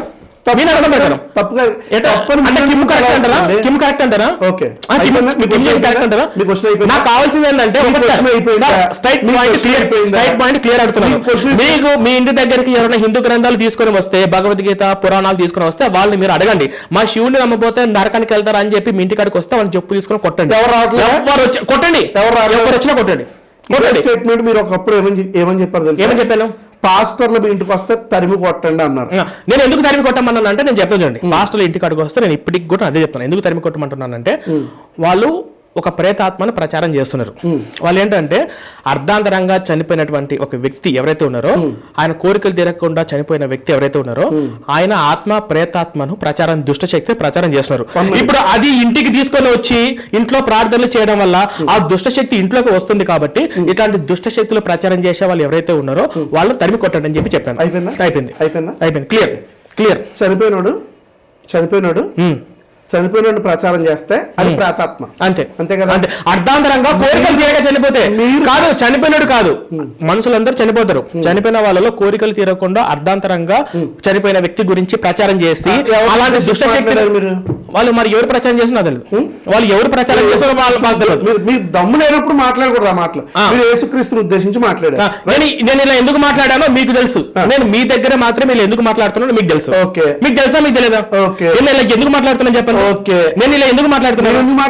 మా ఇంటి బయట, మా ఆఫీస్ బయట ముగ్గు ఉంటుంది, మా ఇంటి బయట ముగ్గు ఉంటుంది.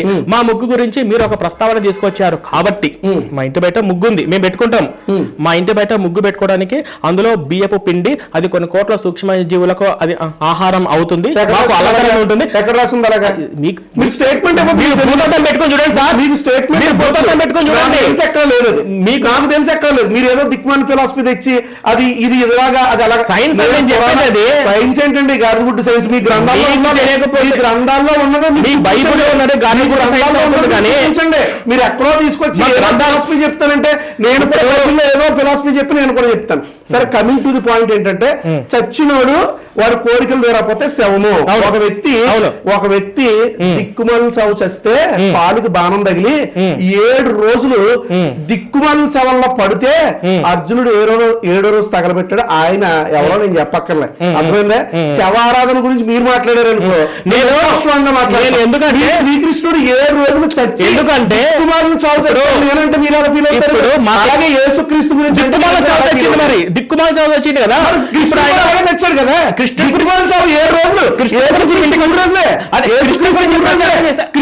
7 రోజులు అలా చనిపోయి ఉంటే కృష్ణుడు 7వ రోజు తగలబెట్టాడు.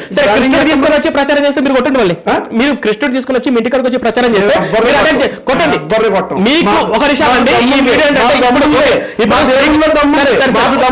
అండి, ఇక్కడ కృష్ణుడి గురించి రవీంద్రనాథ్ గారికి ఉన్నటువంటి అభ్యంతరం ఏంటంటే ఆయన మధ్యలో చనిపోయినారో లేకపోతే ఆయన 129 years బ్రతికి ఆయన అవతార సమర్పణ ఏదో ఉంది, అది హిందువులు నమ్ముతున్నారు. సో అది నమ్మింది మీ నమ్మకం ఇంటికాడ పెట్టుకోండి. మా కృష్ణుడు నమ్మండి అని చెప్పేసి మీరు క్రైస్తవులు ఇంటికాడికి వెళ్తే రవీంద్రనాథ్ లాగా రియాక్షన్ వస్తుంది. కానీ మా రియాక్షన్ ఏంటంటే అది ఖచ్చితంగా ప్రేతాత్మ. మన హిందువులందరూ ఫస్ట్ గుర్తుపెట్టుకోవాల్సింది ఏంటంటే, ఫస్ట్ క్లియర్గా పాయింట్ అది గుర్తుపెట్టుకోండి. ఆయన 32-33 ఏళ్ళకే రకరకాల కోరికలు తీరక వాళ్ళ దగ్గర నుంచి దిక్కులేని చావు చచ్చి నా దేవా నన్ను ఏదైనా కాపాడని చెప్పేసి ఆయన ఎన్ని ఆర్తనాదాలు పెట్టినా కూడా ఏ మాత్రం ఫలితం లేకుండా అర్ధాంతరంగా కోరికలు తీరక ఆయన చనిపోవడం వల్ల అలాంటి ప్రేతాత్మ ఆత్మ తిరుగుతుంది కాబట్టి ఆ దుష్ట శక్తిని ప్రచారం చేసే వాళ్ళ దగ్గరికి అటాక్ చేయండి, కొట్టండి అన్నాను. ఒకవేళ సిద్ధాంతపరంగా మాట్లాడాలని వస్తే మనలాగా కూర్చోబెట్టి మాట్లాడదు. సరే, నెక్స్ట్ క్వశ్చన్. సరే, అయిపోయింది. యేసుక్రీస్తు గురించి ఇప్పుడు మీరు మాట్లాడిన మాటలో శవము అన్నారు. నేను ముగ్గు గురించి అన్నానని దాని గురించి నేను క్లారిటీ ఇచ్చాను. ఇప్పటికే 2-3 ఇంటర్వ్యూల్లో చెప్పాను. ఇప్పుడు ఆ కక్షతో మీరు మరలా యేసుక్రీస్తుని అన్నారు. మీరు అన్నారు కనుకే నేను కృష్ణుడి గురించి ఎత్తాను తప్ప ఏ క్రైస్తవుడు కూడా ఎప్పుడు ఏ హిందూ దేవుళ్ళని కించపరిచి మాట్లాడ్డు. మీరు ఒప్పుకుంటారు? ఇక్కడ ఉన్నది శవమే కదా, ఇక్కడ ఉండే శవం కదా. మీరు అలా మాట్లాడితే ఇప్పుడు నేను మళ్ళీ కృష్ణుడి గురించి మాట్లాడాల్సి ఉంటుంది, నేను మళ్ళీ రాముడి గురించి మాట్లాడాల్సి ఉంటుంది, గురించి మాట్లాడాల్సి ఉంటుంది. ఇలా ప్రతి ఒక్కరి గురించి ఎత్తుకుంటూ వెళ్ళిపోతాం. ఒక నిమిషం అండి, 90% యేసు ప్రభు కనిపించారు అంటే ఎట్లా కనిపిస్తారు? ఎట్లా కనిపిస్తారు? శవం అంటే పాపమా లేదా శవం అంటే భూతు పదమా? రేపు మీరైనా నేనా ఎవరైనా శవం అవ్వాల్సిందే కదా. శవం అనేది నేను ఏమంటున్నా అంటే ఇప్పుడు మీకు యేసు ప్రభు మీకు ఎలా కనిపిస్తున్నారు? 90% యేసు ప్రభు ఫోటో ఉందంటే ఎట్లుంటది? సిలువలో వేలాడుతున్నట్టే కదా. ఎక్కడైనా కూడా రోడ్ల మీద ఎక్కడైనా మరి విగ్రహాలు పెడుతున్నారు కదండి. ఇప్పుడు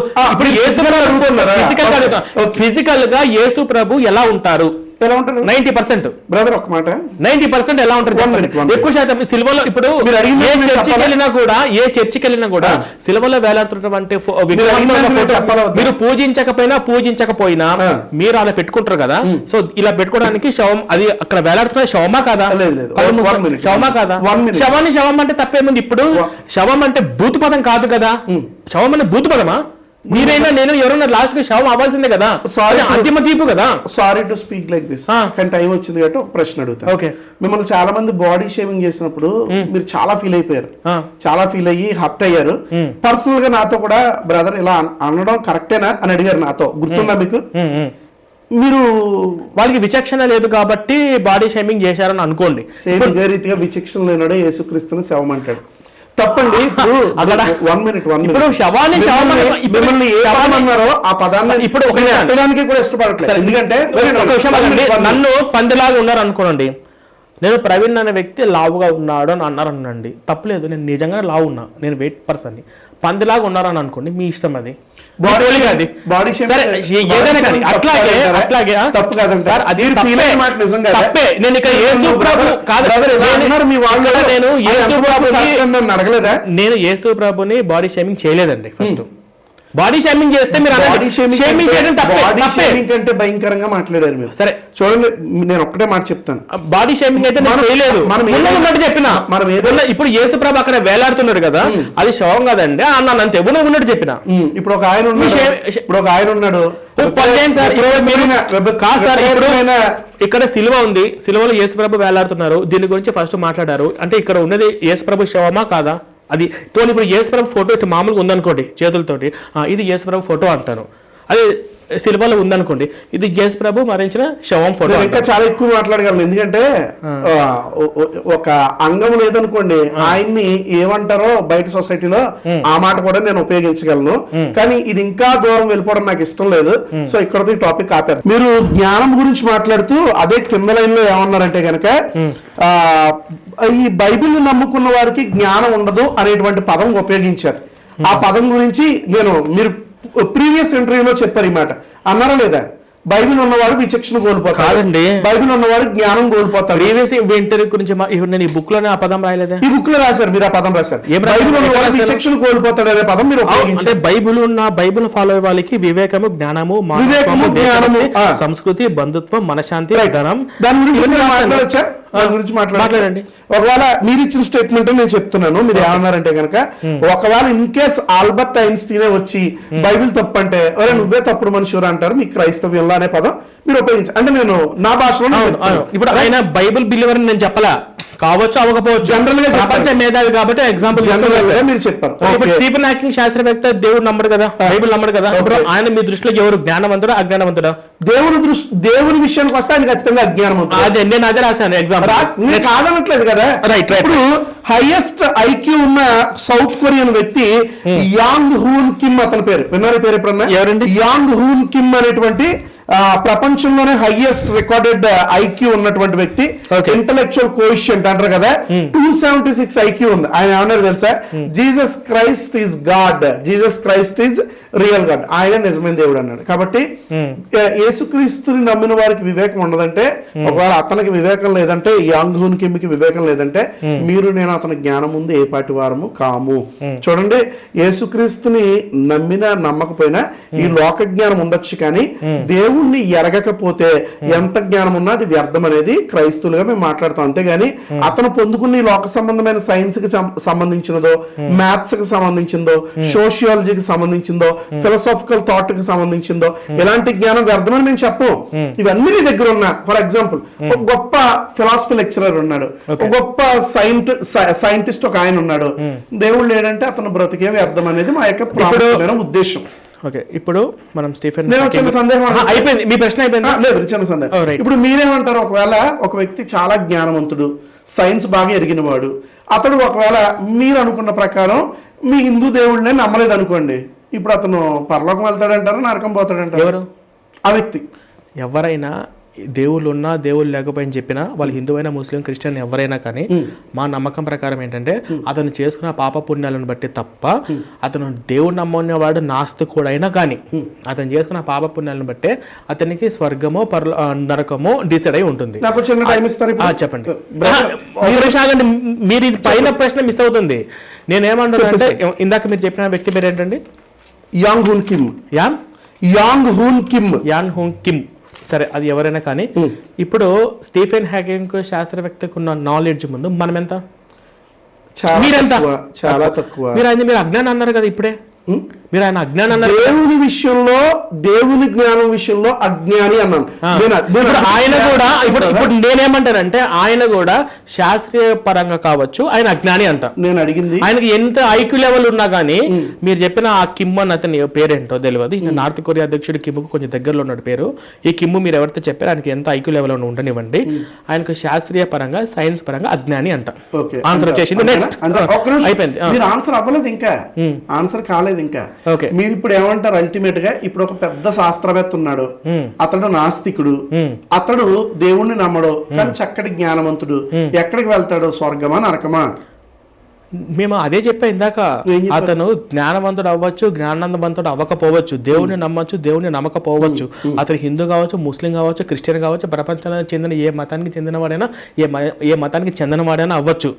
అతను చేసుకున్న తప్పులను బట్టి మాత్రమే నిర్ణయం అనేది ఉంటుంది. అలా లేదండి మీ గ్రంథాల్లో. అలా లేదు కదా, అలా లేదు కదా. ఎలా ఉందో ఆ హిందూ గ్రంథాల దగ్గరికి అయితే మనకు వద్దు. క్లారిటీ ఇవ్వకపోతే నాకు తెలియదు అనుకుంటారు. నేను మానవత్వానికి ఈ పుస్తకాన్ని రాసింది ఏంటంటే, మానవత్వం బేస్ చేసుకుని ఈ బుక్ రాశాను. చెప్పాలనుకుంటున్నానంటే, నేను అల్టిమేట్ గా ఏం చెప్పాలనుకుంటున్నానంటే, బైబిల్ చెప్పిన మాటలే పురాణాల్లో, ఇతిహాసాల్లో, లేకపోతే వేదాల్లో కాపీ చేయబడ్డాయి. కొన్ని నేను మరలా క్లియర్ గా చెప్తున్నాను, కాపీ చేయబడ్డాయి. ఎందుకు? ఏమేమి కాపీ చేయబడ్డాయి? ఫర్ ఎగ్జాంపుల్ ఇప్పుడు శివపురాణం తీసుకున్నారనుకోండి, ఉదాహరణకి శివపురాణం విద్యాస్వర సమితి 22 అధ్యాయం 9వ వచనంలో ఏమని రాయబడి ఉంటుందంటే, ఇప్పుడు మీరు ఇచ్చారు కదా స్టేట్మెంట్, ఇప్పుడు మీరు ఇచ్చారు కదా స్టేట్మెంట్, లోబులు, నాస్తికులు, అవివేకులు వీరందరూ కూడా నరకంలో పడవేయబడతారు అని రాయబడి ఉంది. అంటే నాస్తికుడు అనేవాడు ఎంత జ్ఞానం కలిగినా వాడు స్వర్గం రాడు. ఎందుకో తెలుసా? వాడు నాస్తికుడు కనుక నరకానికి పోతాడని శివపురాణంలో రాయబడి ఉంది. శివుణ్ణి నమ్మేవారు అందరూ కూడా ఏం నమ్మాలో తెలుసా? నాస్తికులు అందరూ నరకానికి పోతారని నమ్మాలి. అంటే బైబిల్ ఏం చెప్తుందో శివపురాణం కూడా దానికి అంగీకరిస్తుంది ఖచ్చితంగా. ఓకే, సో అది నేను ఇది రెండు భాగాలు చెప్తాను. ఫస్ట్, నేను మిమ్మల్ని వదిలిపెట్టను, వదల బొమ్మలాగా నేను మిమ్మల్ని వదిలిపెట్టాను. మీ హిందూ గ్రంథాలలో, హిందుత్వ ఫిలాసఫీలు ఏవైతే సందేహాలు ఉన్నాయో ఆ సందేహాలన్నీ నివృత్తి చేసి మీకు సమాధానం చెప్పే విధంగా, మీకు ఆన్లైన్ కానీ లేదా ఆఫ్లైన్ డిబేట్ అయినా కానీ మిమ్మల్ని తీసుకొని వచ్చి మీ ప్రశ్నలకు సమాధానం చెప్పిస్తాను. మీరు కొన్ని పదాలు అన్నారు, శివపురం కావచ్చు, వేదనలు కావచ్చు, ఇవి బైబిల్ నుంచి కాపీ చేశారని చెప్పేసి అన్నారు. ఇప్పుడు మీరు కూడా ఇదేదో చెప్పినారు. ఇది నిజంగా అలా ఉందో లేదో నాకైతే తెలియదు పూర్తిగా. కానీ నేను ఒక మానవత్వవాదిగా, సమాజం పట్ల గౌరవం ఉన్న వ్యక్తిగా, శివుని తప్ప వేరొక దేవుడు నమ్మకపోతే నరకానికి వెళ్తారన్న స్టేట్మెంట్ అది ఎవరైతే చెప్పారో అది తప్పండి. వెరీ గుడ్, నేను అది ఫాలో అవ్వను. వెరీ గుడ్, ఓకేనా? అది వెరీ గుడ్. నేను ఫాలో అవ్వను. Very good. అప్పుడు మీరు హిందూయిజం ఫాలో అవ్వకూడదు. రైట్, నెక్స్ట్ క్వశ్చన్ వెళ్ళిపోతాం. నెక్స్ట్ మీరే చెప్పండి. హిందూయిజం ఫాలో అవ్వదంటే ఇప్పుడు నేను అలాంటి స్టేట్మెంట్ ఒక విషయం అండి, ఎందుకంటే మీరు వెరీ క్లియర్ గా హిందూయిజం గురించి మీరు మాట్లాడరు అని అన్నారు కనుక నేను మీతో మాట్లాడను. ఎందుకంటే అలాంటి ఇంకొక ప్రశ్న చెప్తాను, ఇంకొక సంబంధం చెప్తాను. ఇంకొకటి, హిందుత్వం అనేది ఒక శివుడి మీదనో ఒక రాముడి మీదనో ఒక కృష్ణుడి మీదనో ఇది అసలు ఆధారపడలేదు. మీ బైబుల్, మీ క్రైస్తవం మొత్తం ఆధారపడింది ఒక్క బైబుల్ మీద, ఒక్క యేసు మీదనే. యేసు దేవుడు కాదనకపోయినా, బైబుల్ కరెక్ట్ అనకపోయినా మీ క్రైస్తవం వదిలేయాల్సిందే, వేరే ఆప్షన్ లేదు. ఇది ఒక్కటే. కానీ హిందుత్వం అనేది అనేక రకాల సాంప్రదాయాలు ఉన్నాయి, అనేక రకాల వైరుధ్యాలు ఉన్నాయి. ఇది అల్టిమేట్గా సంబంధించినటువంటి మహాగ్రంథాలు, మహాజ్ఞానాలు కావచ్చు. ఇది మన జీవితం మొత్తము మనము అన్వేషించిన కూడా ఎంతో జ్ఞానం ఉంటుంది, తెలుసుకోవాల్సింది. కాబట్టి ఒక శివుడిని మాత్రమే నమ్మేవాళ్ళు హిందువులు, రాముడిని నమ్మేవాళ్ళు హిందువులు కాదు, కృష్ణుడు నమ్మేవాళ్ళు హిందువులు కాదు, దీనికి శివ మతానికి సంబంధం లేదు అనేది ఏదైతే ఉందో అది హిందుత్వంలో ఎక్కడ లేదు. అంటే సింపుల్ గా మా ఒక దిక్కుమాల మతం అన్నట్టుగా చెప్తున్నారు మీరు, రైట్? నేను చెప్పలేదండి, నేను ఉద్దేశం లేదు. ఓకే, అంతే కదా, ఒక క్లారిటీ లేని మతం, ఓ దిక్కుమాలిన మతం అన్నట్లుగా మీరే చెప్తున్నారు ఇప్పుడు. ఓకే, దీని గురించి మీరు కామెంట్లు చేయండి. నేను చెప్పాల్సిన నేను అలా అనలేదు. మీరు చూపించినటువంటి థర్డ్ పాయింట్, అసలు వాస్తవానికి చెప్పాలంటే మీరు రాసినటువంటి ఈ పుస్తకం ఏదైతే ఉందో, ఓకే, దీని మీద ఒక సంవత్సరం జరుగుతుందేమో డిబేట్. అలాంటి పాయింట్స్ మీరు ఇందులో పెట్టారు. కానీ చాలా క్లుప్తంగా నేను చెప్తాను. మానవత్వం అనే పాయింట్ లో మీరు ఏమని రాశారంటే గనక, అగ్ని ఆవదు పురుగు చావదు అనే మాటలు మీలో ఉన్నాయి కదా. అంటే దేవుడిని నమ్మకపోతే మీరు నరకానికి వెళ్తారు, నరకం అనే కాన్సెప్ట్ ఉంది కనుక ఇది మానవత్వం లేని మతం అన్నారు. అలా అంటే ప్రతి మతంలో కూడా నరకం ఉంది కదా, ఎందులో లేదు చెప్పండి ఒకసారి. సరే, ఇప్పుడు నేను చెప్తానండి, నేను మిమ్మల్ని కొన్ని ప్రశ్నలు అడుగుతాను. ఇప్పుడు మీ దాంట్లో క్రిస్టియానిటీలో ఉన్నటువంటి అంతిమ తీర్పు ఏంటి? ఫైనల్ డెసిషన్ ఏంటి? దేవుడు రెండో అక్కడ ఉంటుంది, ఆయన వస్తాడు. ప్రతి ఒక్కరికి మనిషికి ఇచ్చే తీర్పు ఏంటి? మనిషికి ఇచ్చే తీర్పు ఫైనల్ గా మనిషికి ఇచ్చే తీర్పు మీరేమనుకుంటున్నారు చెప్పండి. క్రైస్తవంలో మొత్తము అంతిమంగా 2 తీర్పులు ఉన్నాయి. ఒకటి శాశ్వతమైన పరలోకం, ఇంకోటి శాశ్వతమైన నరకం. అంటే అగ్ని ఆరదు, పురుగు చావదు, నరకంలో పడిపోతూ ఉంటారు. ఓకేనా? ఇప్పుడు నేను మిమ్మల్ని ఒక ప్రశ్నలో అడుగుతున్నాను. ఓకేనా? ఎవరన్నా హెల్మెట్ లేకుండా సిగ్నల్స్ క్రాస్ అయ్యి ట్రాఫిక్ రూల్స్ మీరు దాటిపోయాడు అనుకోండి, అతడు ఒక తప్పు చేసిండు. ఇంకొక అతను ఒక అమ్మాయిని రేప్ చేసి అత్యంత దారుణంగా చంపేసిండు, వాడొక తప్పు చేసిండు. ఇప్పుడు గవర్నమెంట్ ఇద్దరికి ఉరిశిక్ష వేస్తుందా? ఇద్దరికి ఉరిశిక్ష వేయదు కదా. ఎందుకు? వాడు రేప్ చేసి చంపాడు కాబట్టి వాడికి ఉరిశిక్ష వేస్తాడు, వీడికేమో ఒక 5-6 నెలలు జైల్లో పెట్టచ్చు, ఫైనాన్స్ వదిలేస్తారు. అంటే ఇంత చిన్న తప్పు, అంటే ఏ తప్పును బట్టి ఆ తప్పు పరంగా శిక్ష ఉంటుంది మన ఇండియన్ గవర్నమెంట్. అంటే మనం మనుషులమైన మానవత్వంతో ఆలోచించే మనం రాసుకున్న మన చట్టాలు ఇలా ఉన్నాయి. కానీ క్రిస్టియానిటీకి వచ్చేసరికి జస్ట్ సింపుల్గా నరకానికి వెళ్తారు. ఇప్పుడు ఎన్ని మంచి పనులు చేసినా, అసలు ఈ క్రిస్టియానిటీలో ఉండి బాప్తీసం తీసుకోకపోయినా నరకమే. ఎన్ని మంచి పనులని చేసి జస్ట్ ఏదో ఒక విగ్రహానికి వెళ్తాడు, దండం పెట్టాడు అని చెప్పి విగ్రహార్థికులు అందరూ నరకానికి వెళ్తారు. తర్వాత ఎన్ని దుర్మార్గాలు చేసినా వాడు జస్ట్ యేసు దేవుడు కాబట్టి శాశ్వతమైన పరలోకానికి వెళ్తాడు. అసలు ఇదేం కాన్సెప్ట్? మానవత్వంతో ఆలోచించి ఇది కరెక్ట్గా లేదు కదా. అంటే ఈ క్రిస్టియానిటీలో ఉన్నటువంటి ఫైనల్ డెసిషన్ ఏంది అని చెప్పేసి నేను ఇది మానవత్వంతో నేను రాసిన పాయింట్. ఇప్పుడు మీరు ఎలాగైతే అన్నారో, ఒక మానవత్వంగా ఒక మనిషిని మీరు ఎలాగైతే అన్నారో, దానికి ఉరిశిక్ష ఎందుకు వేస్తాడు, చిన్న ఫైన్ వేస్తా కదా అన్నారు. ఇప్పుడు జస్ట్ నేను ఎన్నో మంచి పనులు చేశా, నా జీవితం మొత్తం దాన ధర్మాలు చేశా, నేను హిందూగా బతికా, నన్ను ఎందుకు నరకం పడేస్తారు? నేను ఒక చిన్న ప్రశ్న వేస్తాను, నాకు దానికి మీరు జవాబు చెప్పాలి. ఇప్పుడు మీ కొడుకు మిమ్మల్ని మాత్రమే నాన్న అని పిలవాలా? ఈ క్వశ్చన్ నన్ను తప్పుగా అనుకోవద్దు, మీరు అదుపుని ఎవరో అనుకుందాం. ఒక తండ్రి తన కుమారుని ఏమని కోరుకుంటాడు? నన్ను మాత్రమే నాన్న అని పిలవాలి. ఒకవేళ పొరపాటుని ఇక్కడే నా కొడుకుండి మీ దగ్గరకు వచ్చి మిమ్మల్ని నాన్న అని అనేస్తే నేను అలా పిలవకూడదు అని చెప్తాను. ఇది తండ్రి యొక్క స్వార్థం. 2 పాయింట్ నెంబర్ 2 ఏంటంటే, ఇప్పుడు సహజంగా తల్లిదండ్రులు చెప్పే మాట ఏంటంటే, అరే నువ్వు నా మాట వినలేదు గనక ఆస్తి పంపకాలు నీకు లేవు, చెప్పిన పనులు నువ్వు చేయలేదు గనక, నువ్వు దుర్మార్గమైన పనులు చేసావు గనక, నువ్వు డ్రగ్స్ తీసుకుంటున్నావు గనక, నువ్వు వ్యసనానికి గురైపోయావు గనక, నువ్వు తాగుడికి ప్యాకెట్కి గురయ్యావు గనక ఆస్తి అంతా పెద్దోడికి ఇచ్చేస్తున్నాను, చిన్నోడు నీకు ఆస్తి లేదు అని చెప్తారు. ఎందుకో తెలుసా? చిన్నోడిలో దుర్మార్గత ఉంది. ఏంటా దుర్మార్గత అంటే గనక, తండ్రి చూపించిన మంచి మార్గంలో వాడు నడవలేకపోతున్నాడు గనుక వాడికి ఆస్తి ఇచ్చిన వాడు ఇంకా దుర్వినియోగపరుస్తాడు, వాడి ప్రాణానికే అది హాని తెచ్చుకుంటాడు. దేవుడు కూడా అదే కాన్సెప్ట్ లో ఎవరినైతే ఆయన సృష్టించాడో వాడి నుంచి ఆయన కోరుకునే ఒకే ఒక్క కోరిక ఏంటంటే గనక నన్ను మాత్రమే నాన్న అని పిలవాలి, నన్ను మాత్రమే తండ్రి అని గుర్తించాలి. దారిని పోయే ప్రతి దానయ్య గారిని నాన్న నాన్న అంటే మనం ఎలా అంగీకరించలేమో దేవుడు అంతకంటే ఆయన అంగీకరించలేడు. రైట్? అయితే దేవుడు మన నుండి కోరుకునేది ఏంటంటే గనక మనం ఆయనను మాత్రమే ఆరాధించాలి, ఆయనను తప్ప మరెవ్వరిని కూడా ఆరాధించకూడదు అనేది దేవుని యొక్క ప్రాముఖ్యమైన ఉద్దేశం. అయితే మీరు అడిగిన దానికి నేను బిబ్లికల్ గా ఆన్సర్ ఇవ్వాలని ఆశపడుతున్నాను. రోమిలకు రాసిన పత్రిక 2వ అధ్యాయం 14-15 వచనాల్లో ఒక మాట, ఒక చక్కటి వచనాలు రాయబడి ఉన్నాయి కదా. ధర్మశాస్త్రము లేని అన్యజనులు స్వాభావికముగా ధర్మశాస్త్ర సంబంధమైన క్రియలను చేసిన ఎడల వారు ధర్మశాస్త్రము వారు లేని వారైనను తమకు తామే ధర్మశాస్త్రమైనట్టున్నారు.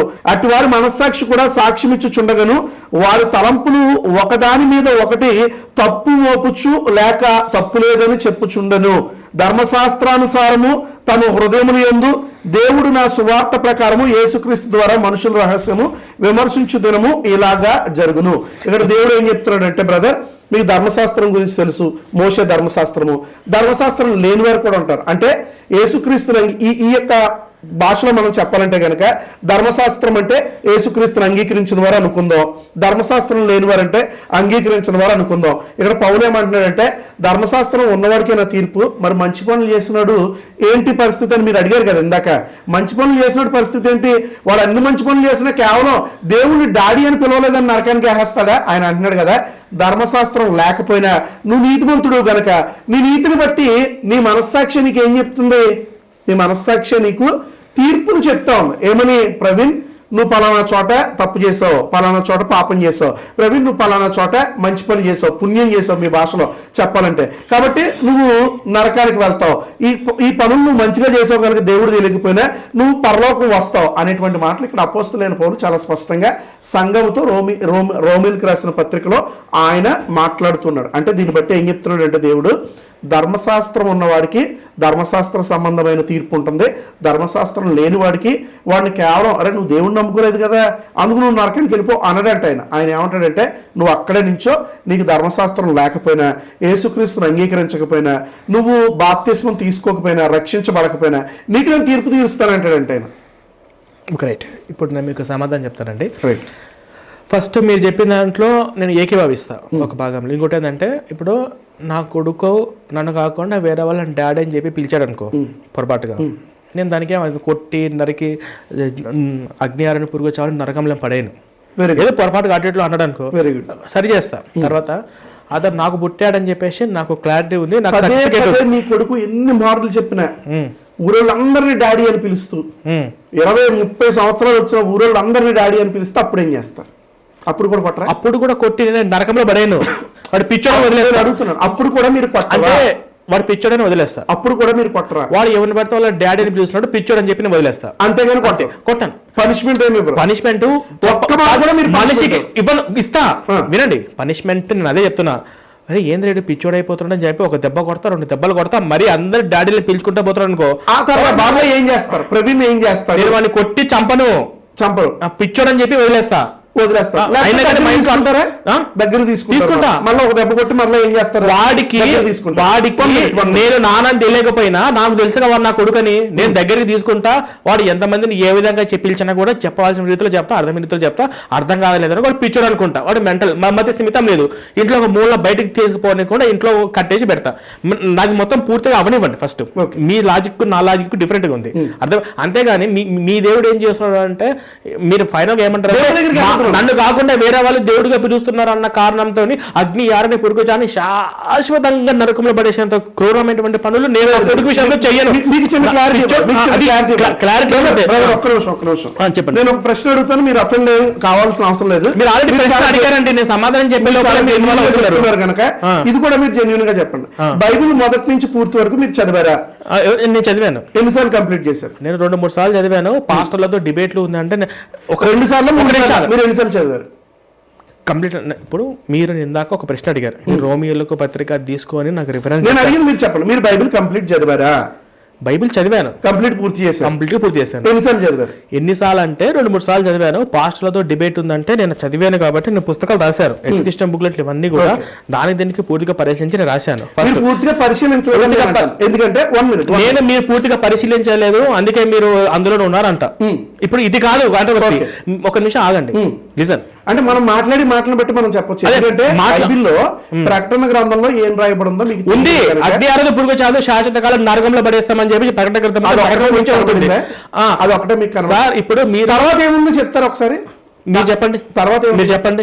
మీరు చెప్పాలి, చెప్పండి. చదివాను అన్నారు కదా, చదివానంటే అన్ని వచ్చిన మైండ్ లో గుర్తున్నామని కాదు. ఏమంటారు అంటే మీరు చెప్పండి అన్నారు కదా, సమాధానం రాక. ఇప్పుడు ఓ పని చేయండి సార్, మీరే ప్రశ్నలు అడగాలని అనుకుంటే మీరు మీ ఛానల్లో వీడియోస్ చేసేయండి. మీరు నా ముందు కూర్చొని ప్రశ్న అడిగారు, నేను సమాధానం చెప్తుంటే మళ్ళీ మధ్య ఇన్వాల్వ్ అవుతుంది. జవాబు చెప్పన్నారు, నేను సమాధానం చెప్తున్నా. ఇప్పుడు మీరు ఇందాక ఏమడిగారు, మీ డాడీ తండ్రి మీ కొడుకు కాకుండా మీరు ప్రశ్న నేను ఎంతసేపు అడిగినా నేను మధ్యలో ఇన్వాల్వ్ అవ్వకుండా మొత్తం జాగ్రత్తగా విన్నాను కదా, నేను మొత్తం నేను రాసుకున్నాను కదా. సమాధానం చెప్పేలోపు మీరు 1 నిమిషంలో మళ్ళీ మీరు వెళ్ళిపోతున్నారు. నేను మిమ్మల్ని ఏం అడిగానంటే, ఇప్పుడు మీరు అడిగిన దానికి ఇలా మా కొడుకుని ఇలా వేయనని చెప్పా, సిద్ధాంత చెప్పా. ఇప్పుడు నేను ఏమంటున్నానంటే, ఫస్ట్ అంటే మీరు చెప్పిందా ఇందాక సిద్ధాంత ప్రకారం ఏదైతే ఉందో, అతను ధర్మశాస్త్ర పరంగా బతికితే దేవుని నమ్మకపోయినా అతనికి పరలోక నరకం అతన్ని నిర్ణయించబడుతుందని ఏదైతే ఉందో, అది మన సాక్ష్యం బట్టి తీర్పు తీర్చడం అనేది ఏదైతే ఉందో అది నేను అంగీకరిస్తున్నా. అంటే ఇప్పుడు నేను మంచి పాయింట్ అంటారా? మంచి పాయింట్, అది మంచి పాయింట్. నేను యేసు ప్రభుని దేవుడుగా నమ్మను, ఆ క్రైస్తవ మతంలోకి నేను పోను, నా మనసాక్షిగా నేను మంచివాని అనుకోండి, దాన్ని బట్టి నాకు పరలోకం అభ్యాసరా యేసుక్రీస్తు? అదే కదా అక్కడ రాయబడింది, మీకు అర్థం కాలేదా? ఇప్పుడు నాకు కావాల్సింది ఇదే. అంటే ఇప్పుడు ఎవరన్నా ఒక హిందువులు ఉన్నారండి, ఇప్పుడు మా దాంట్లో స్పందన అమ్మాయి ఉంది, ఆ అమ్మాయికి యేసుప్రభు ఎవరో తెలియదు, ఇంతవరకు క్రిస్టియన్ మతంలోకి పోదు, తెలిసినా పోదు, బాప్తిసం తీసుకోదు, యేసుప్రభు చర్చికి వెళ్ళదు, పాస్టర్లు కానుకలు దశమ ఏమి ఇవ్వదు, కానీ ఆ అమ్మాయి మంచిదే, అమ్మాయి మనసాక్షి బట్టి ఆ అమ్మాయికి పరలోకం వెళ్తుంది, అంతే కదా? అమ్మాయి మనసాక్షి బట్టి పరలోకం వెళ్తుందా వెళ్ళదా? 1 minute మీరు చెప్పండి, వెళ్తుందా వెళ్ళదా? ఎస్ఆర్ నో చెప్పండి. మీరు ఇంతసేపు తీసుకున్నారు కదా, ఒక్క నిమిషం కూడా తీసుకున్నాను. 1 minute ఏంటంటే అక్కడ ఏమని రాయబడింది మనం చదివాం కదా, మీరు కూడా సాక్షిని బట్టి తీర్పు తీర్చుతాం అని ఉంది, అది మీరు చెప్పారు, అంటే కూడా ఆ పాయింట్ ఒప్పుకున్నారు. ఏమని? మంచి పాయింట్ అండి అది అన్నారు. కానీ అక్కడ ఇంకొక మాట ఉంది, అగ్ని ఆరదు, పురుగు చావదు, ఇదే మీకు కనబడిందేమో కానీ ఆ తర్వాత ఒక మాట రాయబడింది, క్రొత్త భూమి క్రొత్త ఆకాశం వస్తుంది, అప్పుడు నరకంలో ఉన్న వారిని కూడా దేవుడు ఏం చేస్తాడో తెలుసా, మరలా క్షమించి తీసుకొస్తాడు అనేది ప్రకటన గ్రంథం మరలా ఏం చెప్తుందో తెలుసా. ఇప్పుడు ఫర్ ఎగ్జాంపుల్ మీరు ఇందాక ఒక మాట అన్నారు కదా, నేను అందుకే నొక్కి ఆ మాటను ఎందుకు అడిగానంటే, మీరు ఇది కట్ చేయకుండా వేస్తానన్నారు కనుక మరలా నేను చెప్తున్నాను, కట్ చేయకుండానే వేయండి. ఎవరన్నా దీన్ని ఎడిట్ చేసేసుకుని కొంతమంది ట్రోలర్స్ దాన్ని ఏదో సంతోషపడ్డారనుకోండి, సునకాయ ఉన్న వారిని పొందనే ఉండే, ఓకేనా? అయితే దేవుడు ఏమంటున్నాడంటే కనుక నరకము శాశ్వతం కాదు. మీరు చదివింది, అందుకే నేను అడిగాను బైబిల్ పూర్తిగా చదివారా అని. నేను ఎందుకు అడిగానంటే, నరకంలో కొంతమంది వేస్తాడు, పరలోకంలో కొంతమంది వేస్తాడు. వేసిన తర్వాత బైబిల్ వాక్యం అంటుంది కదా ప్రకటన గ్రంథంలో, ఈ యొక్క నరకములో ఉన్న వ్యక్తులని కొంతకాలం పనిష్ చేసిన తర్వాత, ఇందాక మీరు ఏమన్నారు, నా కొడుకు తప్పు చేశాడండి, పదే ఇంకోటి డాడీ అని పిలుస్తున్నాడు, కొడతాను, మరలా ఏం చేస్తాను, దగ్గర తీసుకుంటాను, లేకపోతే ఇది పిచ్చోడ్రా అని వదిలేస్తాను. కానీ దేవుడు అలా వదలడట.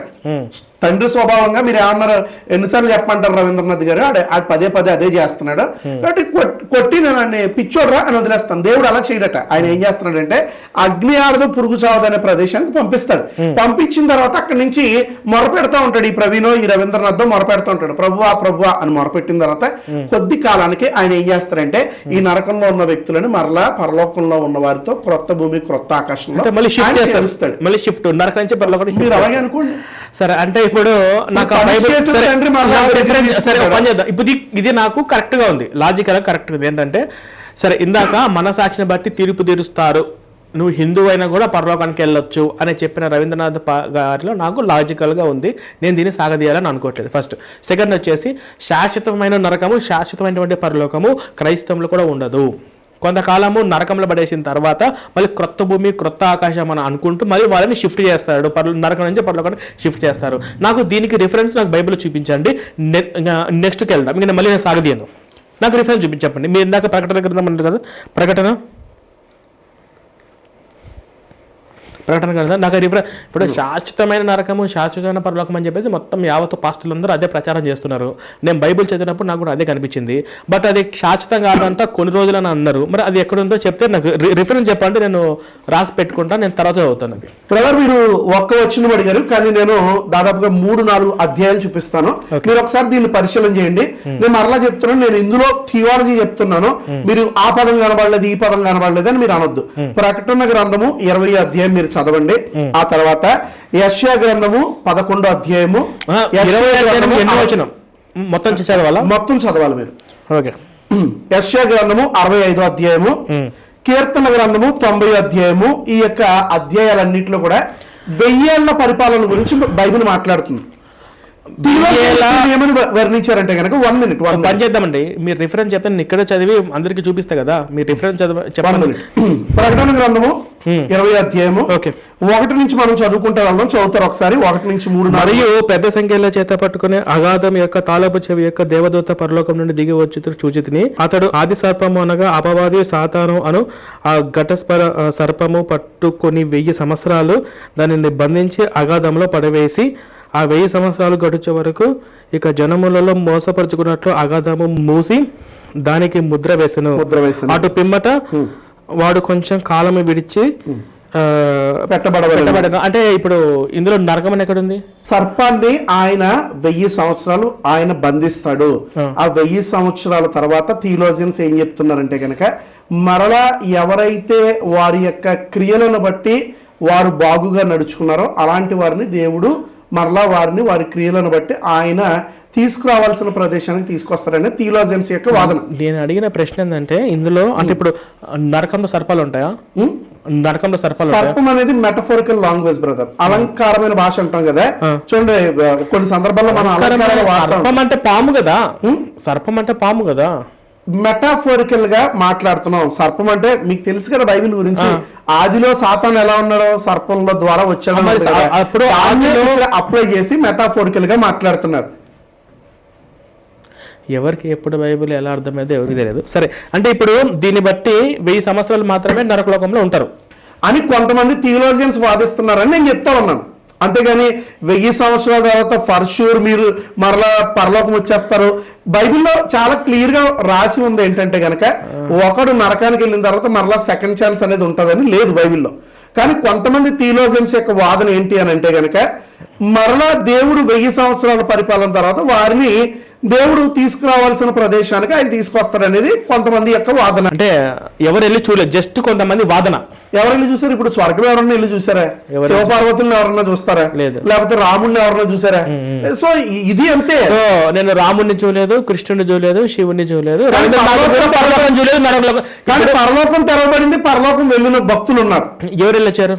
యేసుక్రీస్తు ఆయన రక్తం పెట్టి ఆయన ప్రాణం పెట్టి రక్తం గార్చిన తర్వాత ఆయన 3వ దినం లేచిన తర్వాత ఆయన లేపవలసిన వారు ఎవరైతే ఉన్నారో ఆయన లేపాడు.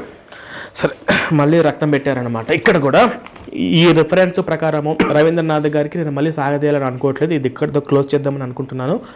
నరకలోకమైన కూడా శాశ్వతము కాదు, 1000 సంవత్సరాల వరకే. ఆ తర్వాత మళ్ళీ కొత్త భూమి కొత్త ఆకాశం అనుకుంటూ మరో దగ్గరికి దేవుడు షిఫ్ట్ చేస్తారని అన్నట్టుగా కొంతమంది వాదన అన్నట్లుగా రవీంద్రనాథ్ గారు చెప్పారు. ఇది కూడా నమ్ముతున్నారు. ఇది మరి అంత దుర్మార్గంలా లేదు, అంటే శాశ్వతంగానే ఉంటారు అన్న దానికన్నా కూడా ఇది కొంచెం వినడానికి కొంచెం బెటర్గా ఉంది. ఓకేనా? సరే, రైట్, ఇది అయిపోయిందిలేండి. ఇంకా నాకు సమాధానం వచ్చేసింది. ఇందాక నేను చెప్పినట్లుగా దేశభక్తి, సంస్కృతి, కుటుంబము, బంధుత్వాలు, మనశ్శాంతి, ధనము, స్త్రీల రక్షణ, ఇంకా చాలా అంశాలు మీరు మాట్లాడారు. వీటన్నిటి గురించి మాట్లాడాలంటే గనక మనం మరొకసారి కూర్చోవలసిందే. ఇంకా చాలా అంశాలు మాట్లాడాల్సి ఉన్నాయి. నేను 1 word లో చెప్పాలి అని అంటే గనక ఈ బుక్ ద్వారా ఏ ఒక్కరూ ప్రభావితం అవ్వరు అని నేను అనుకుంటున్నాను. సరే, ఇప్పుడు ఈ బుక్ వల్ల క్రైస్తవం యొక్క ప్రభావం ఈ బుక్ వల్ల ఎవరో ప్రభావితం కారంట. మరి కానప్పుడు ఈ డిస్కషన్ ఎందుకు? ఎవరైనా ఒక్కరైనా దెబ్బతింటారేమో మీరు రాసిన పుస్తకం వల్లని ఆ ఒక్కడి కోసమే మనం మాట్లాడుతున్నాం. 2 హిందూ సహోదరులు కూడా ఇది చూసి కన్ఫ్యూజ్ అవుతూ ఉంటారు. అలాంటి వారి కోసం క్లారిటీ. అంటే దెబ్బ పడుతుంది అని చెప్పేసి ఒక రకంగా, ఎవరు ప్రభావితం కారని చెప్పేసి ఇంకో రకంగా 2 విధాలుగా అయితే మాట్లాడుతున్నారు రవీంద్రనాథ్ గారు. సరే, ఏది ఏమైనా ఇప్పటివరకు మీరు చూశారు కాబట్టి ఇలాంటి వాడి చర్చలు ఇలాగే ఉంటాయి. మన ఇంటికి వచ్చినప్పుడు మాత్రము మనం ఆహ్వానించాలి. అది మాత్రం మన అతిథి దేవోభవ అనే సంస్కృతి మనం ఖచ్చితంగా పాటించాలి. సో ఇప్పుడు ఈ పుస్తకం మీద 3 అంశాల మీద మాత్రమే డిబేట్ జరిగింది. ఇంకొంచెం అదర్ టాపిక్స్ కూడా వచ్చాయి. ఇంకా మిగతా అంశాలు కూడా మళ్ళీ ఇంకొకసారి డిబేట్లో కూర్చుందామని చెప్పేసి అన్నారు. ఈ పుస్తకము పూర్తిగా నేను ఏ అంశం మీదైనా కానీ డిబేట్ చేయడానికి అయితే నేను సిద్ధంగానే ఉన్నాను. సో ఇక్కడతోటి ఈ డిబేట్ అనేది క్లోజ్ అయిపోయింది. రవీంద్రనాథ్ గారు, ముఖ్యంగా మీరు మన ఆఫీస్కి వచ్చి ఇంత ఓపికగా కూర్చొని ఇంత టైం కూడా ఇచ్చి, ఎందుకంటే చాలామంది ఈ పుస్తకం రిలీజ్ చేసిన తర్వాత బెదిరించిన వాళ్ళు ఉన్నారు, బ్లాక్మెయిల్ చేసిన ఉన్నారు, రకరకాల కామెంట్లు బూతులు వర్గులుగా చేసిన వాళ్ళు ఉన్నారు. కానీ ధైర్యంగా వచ్చి మా ఇంటి కాడికి వెళ్ళి అది పర్సనల్గా కొన్ని చేశారే. కానీ ఇది కూర్చొని చర్చించుకుందామని ఒక మంచి అంశం ఏదైతే ఉందో అది నాకు మీలో బాగా నచ్చింది. మీలాగే ఇలాగ ఉండాలి. And thank you so much. Thank you brother. So ఈ మన వీడియోస్ ఇంకా ఈ డిబేట్ కొన్ని అంశాల మీద కొనసాగుతుంది. మన ఎక్స్క్రిస్టియన్ ఛానల్తో పాటు రవీంద్రనాథ్ గారి యొక్క యూట్యూబ్ ఛానల్ కూడా ఈ డిబేట్ ప్లే అవుతుంది.